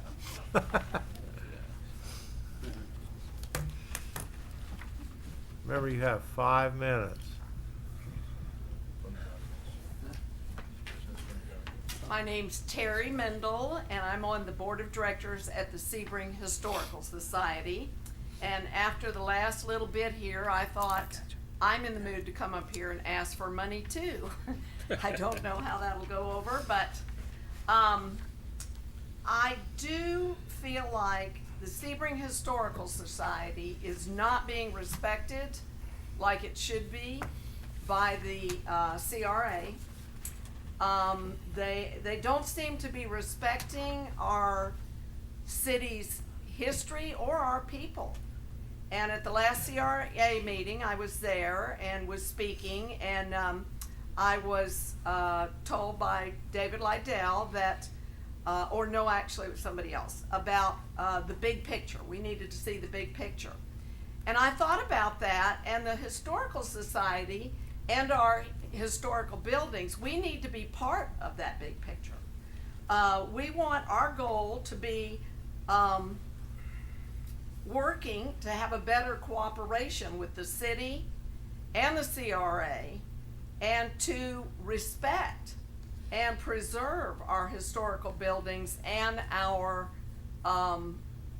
society. We are a nonprofit, and we really had a lot of help in the beginning, as I understand it, from the city, but nothing really in a long time. We were very grateful to get the 2 leases on the 2 historical homes, and we've done a lot with just our own sweat and our own private donations to fix up the Weigel House. I wish you would come and visit. It's a beautiful museum. And we are now moving into the Clavali House to have events, and we already have a lot of events scheduled. And we just want to be part of the big picture and have a lot more cooperation. That's really one of our goals. Of course, we're very interested in what's going to happen with the waterfront. And I wanted to make a few comments about the meeting last Thursday. We thought it was a big disappointment, is the way we looked at it. The people were very nice, the ones putting it on, but it was, I heard one of our people say, it was like a kindergarten class. There wasn't any opportunity to really speak, and it was just really a very odd event. The people that came out, most of them were older. They felt very strongly about this. They see our America in a situation now of trying to destroy the history. A lot of people, not all the people, trying to destroy the history of America. And a lot of our older people and younger ones too see a problem with our historical efforts not being taken care of and watched out for. There was no opportunity to speak at this meeting. We really were told to describe things in like a 1-word description of the waterfront area. We were told to write on a little sheet of paper and put in a box, and there was another board up that said in 1 word or so, put down something or other. There was no chance to speak for any of these people that hauled out, afraid of COVID, afraid of what's going to happen with our historical buildings. So I just wanted to express that. You might have guessed we weren't happy with it. But we just want to be properly respected, and we want y'all to help us. we want to be in cooperation. We're seeking to be in a more cooperative spirit with our city and our CRA. And one of the other things, and I'm kind of new at this, you know, I've taken a real interest in it, and I'm very grateful to be back here in Sebring, and frankly horrified that there's even any question that we would take down these two historical buildings that we are using for our historical society. But then trying to learn about the CRA, like what does that stand for? Community Redevelopment Agency. We would like to see some of that $5 million they've got to help us restore some of the historical buildings. It was brought up at the CRA, and I didn't understand this. I thought that the Kenilworth was in some kind of litigation, nothing was gonna happen to it. But David Lydell said, why don't you people that are on the Historical Society be concerned about the Kenilworth, which is going on the chopping block in a year? That's what he said.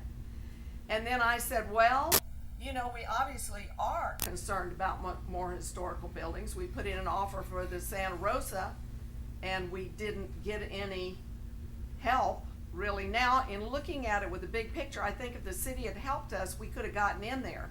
We could have had a new home for our museum, and we could have restored one of our historical buildings, the Santa Rosa, and classed up that end of town. We want to help as the Sebring Historical Society. Like I said, we've got a lot of new people in there. We're all passionate. We want to work with the city. We want to work with the CRA, but we don't feel like we're part of it. We want to know where there's a spot for real redevelopment. I am happy to hear that I think the CRA is trying to do a good thing for Sebring. But where is the redevelopment? Where is the blight area that they're supposed to be working in? You know, why would we not, if it is true, and I'm sure that Mark Stewart, I thought I'd get around to talk to you in the next few days and find out what the situation is with the Kenilworth. We have that beautiful old historic hotel that's sitting as an eyesore and breaks our heart every time we go by it. It's at the gateway to our city and the gateway to the racetrack.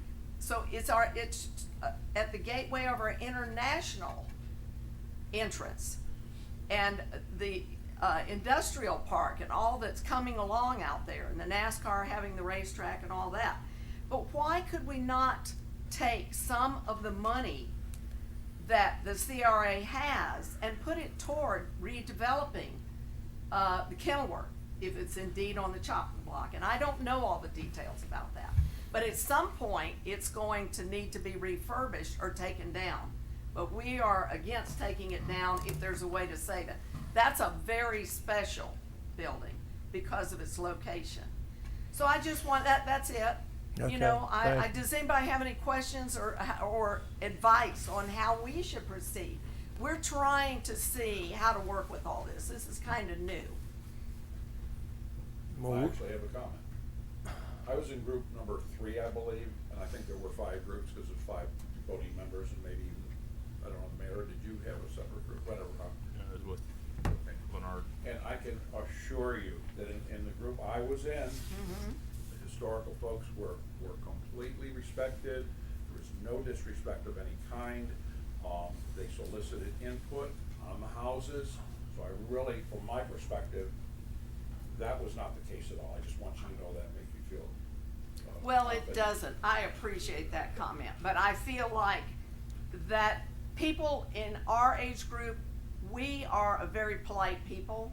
And I even said when I was there, oh, thank you for putting this on, and we appreciate it. So I was disappointed, but then after I really thought about it, I thought when we came, we did not have an idea of what was going to happen there.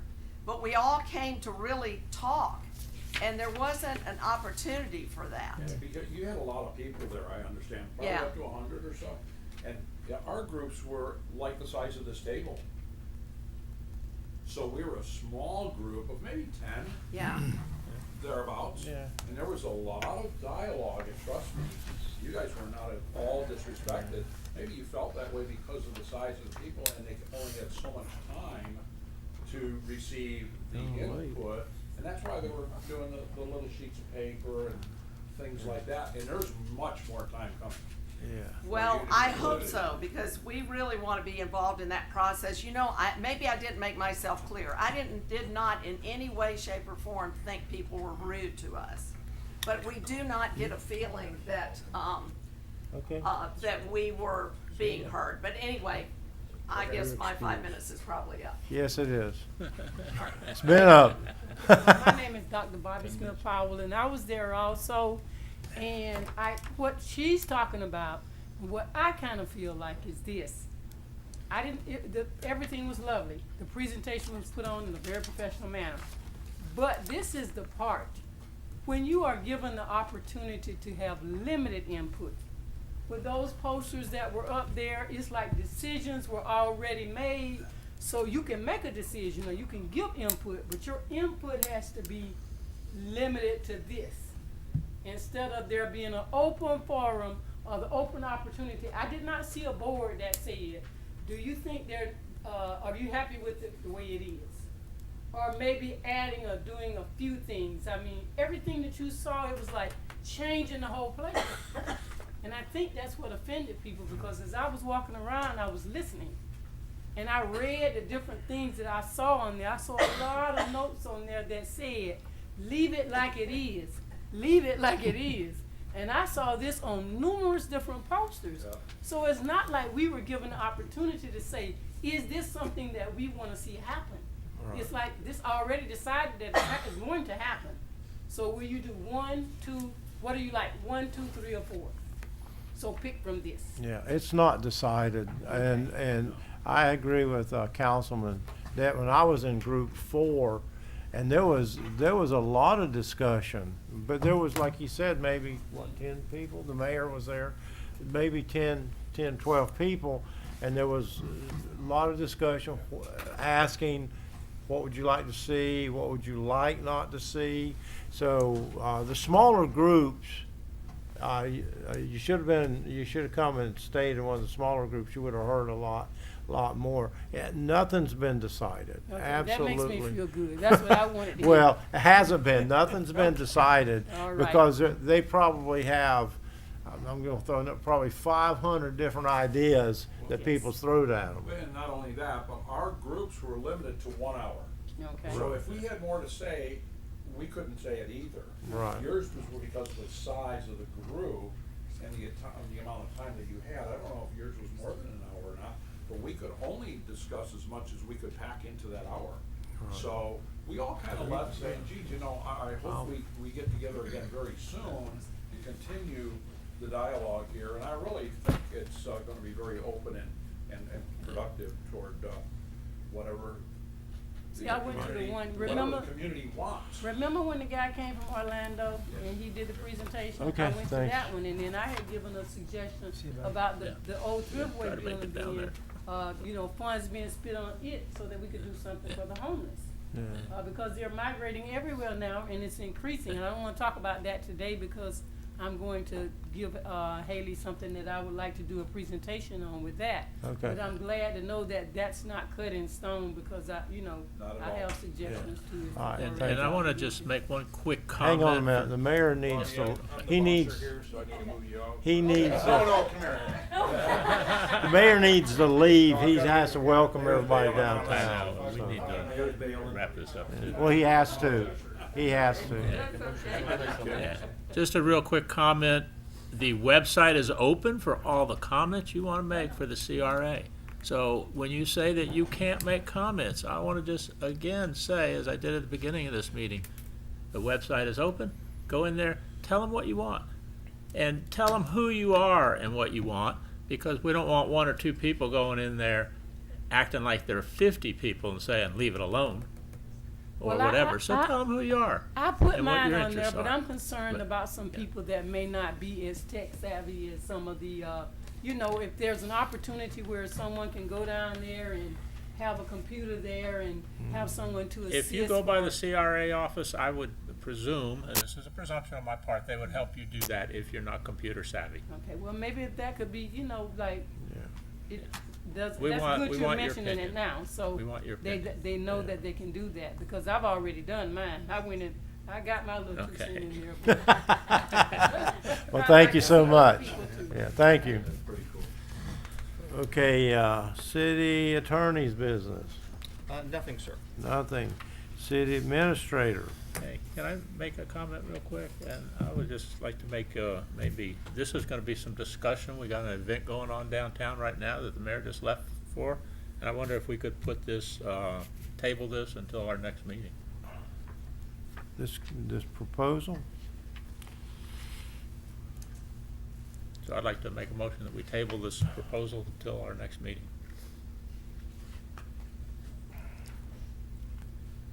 I think we need to go ahead with it. Well, question, is there a reason, it's just because of the time constraints? Yeah, well, basically, this may require some discussion. We got the transporter parade going on right now, down on the circle. Presentation, Scott? And As long as you all. May- Scott, So- can you do this in less so- than 5 minutes? I can do it in less than 5 minutes, absolutely. Let's do Wait a it. minute, he had made a motion, so there's no second to that motion to table. We have to do Right. something with this motion. Okay. It died for like a second. Okay, that's what I'm making sure, that's side about the second, okay. Okay, before you is a proposal from Marmer Construction to do a design phase 1 of the old Wachovia Bank building. That total is $68,562. There are 3 phases to this. At the end of phase 1, they'll bring back a pretty good number as to what it would cost to renovate The bank. that bank building based upon what we're asking them to do. So basically, all we need is a motion to approve that so we can get some designs and we can figure out the price. If you've So got we can't get specific. them to flip phase 1 and phase 2 and make phase 1 to 32,000. Just go that out here, you know? Maybe we get them 50%. We do have a representative from Marmer Construction in the audience who can speak to it if you like, if you've got specific questions. The committee did meet in reference to this back March 3rd, and the recommendation is to accept phase 1. Well, I'll make a comment, just say that, as my mom would say, you're putting the cart before the horse here. We don't know if the county is interested in this property or if we can get some kind of a reasonable amount of money for it. And without us selling this property, then us going to the other property and renovating it, or spending $68,000, which is a huge amount of money, in my opinion, to find out about something that we may not end up doing, so we may be throwing this away if we don't have something. So I would like to see if the county is in fact interested in this property, and if so, if they're gonna make an offer on this property, or if we put an RFP out on this property, which I believe we're required to do, if we get any response from it. So before we commit to that $68,000, I would like to hold off on this and see what the county's gonna do. So the county commissioners today were asked that question, Okay. and they unanimously said they were not interested in this property. Really? Okay. I'm surprised. They were unanimous. I'm very surprised. Yep. So that brings us back to So- who do we sell it to? So has the RFP been put out, or are we pursuing that, or what? We will pursue that. You It need has to not pursue been put that. out. Yeah. And this is the chicken or the egg. Based upon the number, we were wondering whether or not we should put something out to RFP if the number comes back and it's, like, say, $3 million. Well, but if you recall. an RFP is a request for proposal. It's not binding. So if someone has their sights on this property, which I'm shocked that the county said that, but Me too. if you listen to they polled, every single one of them said no. Unbelievable. Yeah. So I'm in agreement with Charlie on this. I think we should hold off and So you just wanna table it until we get. Yeah, well, I think we should put the RFP out, find out if it's viable to sell this property for the monies we need, and then pursue this exact thing with Marmot Construction. Okay, so make a motion. Well, Let me ask you a question, Bob. How should we best market this property? Because just putting an RFP out that says the building's for sale, I mean, what market are you hitting? I guess my question is should we involve a realtor in that process or something similar? I think it'd be beneficial, yes. Yeah, I do too. Although the CRA evidently, with their RFPs, got numerous responses. So I think we should follow their format as well, but also get a realtor. And your RFP could solicit realtors to come and explain how they might market it and what percentage they might charge. That could be a component of an RFP. But I personally believe it's worth every penny what we're looking for. Oh, yes. Every penny. Absolutely. And I felt like the number that was given to us by the county originally was low to begin with. Yeah, So- and I'm in agreement with you on that. I think this is a $1 million property, Absolutely. but it's not what I think, because I'm not gonna Yeah, buy well, it. it's whoever, yeah. The only thing I would note is I don't know that Marmer's gonna hold their price. So if we come back to them some weeks or months later, that number may look. Well, we're in hopes Yeah. of weeks and not months, and Yeah. and I would think So we that should do that'd this be right pretty away close. and Yeah. have a conversation with them and tell them what's up, but they're listening, so. I can speak to that. Sorry, Charlie. Missing nothing. No. Will Baden on construction. The majority of the cost for that phase one is design time and the solicitation for some third-party engineering on the MEPs basically, and some life safety issues. That's the number that's probably in question as far as moving. The in-house stuff, I can't imagine that moves much in short term, so I Right. don't think that that's necessarily something that I'd be too concerned about from your perspective at this point in time. That's wonderful. Thank you. Thank you. Thank you. Sure. All right, so what's the motion? No motion. Well, let's stay, Yep. I wanna say, I like the suggestion that Mr. Swain made, as far as the marketing part, Oh. Yeah. and following the CRA, and getting solicitation from the real estate companies, that really kinda works well. And I know that's not part of this discussion, but I have to ask this question because I wanna clear it in my own mind. Have we ever determined whether or not this this building can hold a second story? Has that ever been determined by? No, but it's very unlikely that the foundation of this building was designed to go up. Yeah, and see, years ago I was told it was, so that's why I'm asking that. Well, maybe I don't know what I'm talking about. That's And I don't happened remember a even lot. who told me. That's It was what, that's what we, many years ago, we were told. Bob, I mean, I think Bob passed that on, and it was from a conversation that he had on the front porch with one of the With Buddy Whitlock. construction folks. No, Yeah. one of the construction. Expensive, right? Yeah, it was. If you take a look at the dedication sign on the front, he had a conversation with, what is it, something in Wolf? Slab. Okay. And they indicate, he came in and said, this building was designed to go 2 stories, but I think you'd have to have an engineer confirm. Well, Well, and the only reason I'm asking that, obviously, is because, if we're not able to sell this building for the amount that we think we should get for it, I think it's gonna be very difficult for us to try to pull off the renovation down the street and do that. Yeah.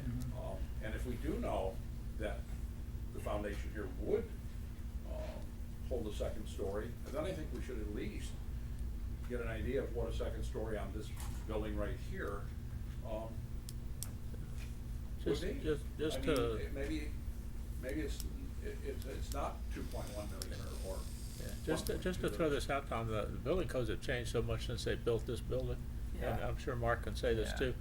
The wind loads because of the hurricanes, and to put a second story on this building, I think you're probably way in dreamland on that. It's probably cheaper to build a 2-story building next door in the tennis courts and tear this one down and have a parking lot. Well, and you could, And- absolutely, yeah, sure. and we But still again, I have think that that's an option and- engineer that would tell us that. mhm. Yeah.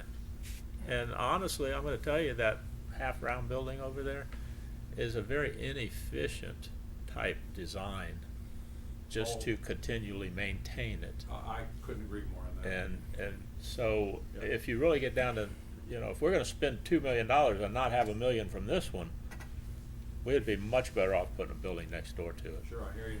Or let the guys with the pickleball courts go ahead. Yeah. They already left. Okay, well, Charlie, Okay. we can move on, so that we don't need a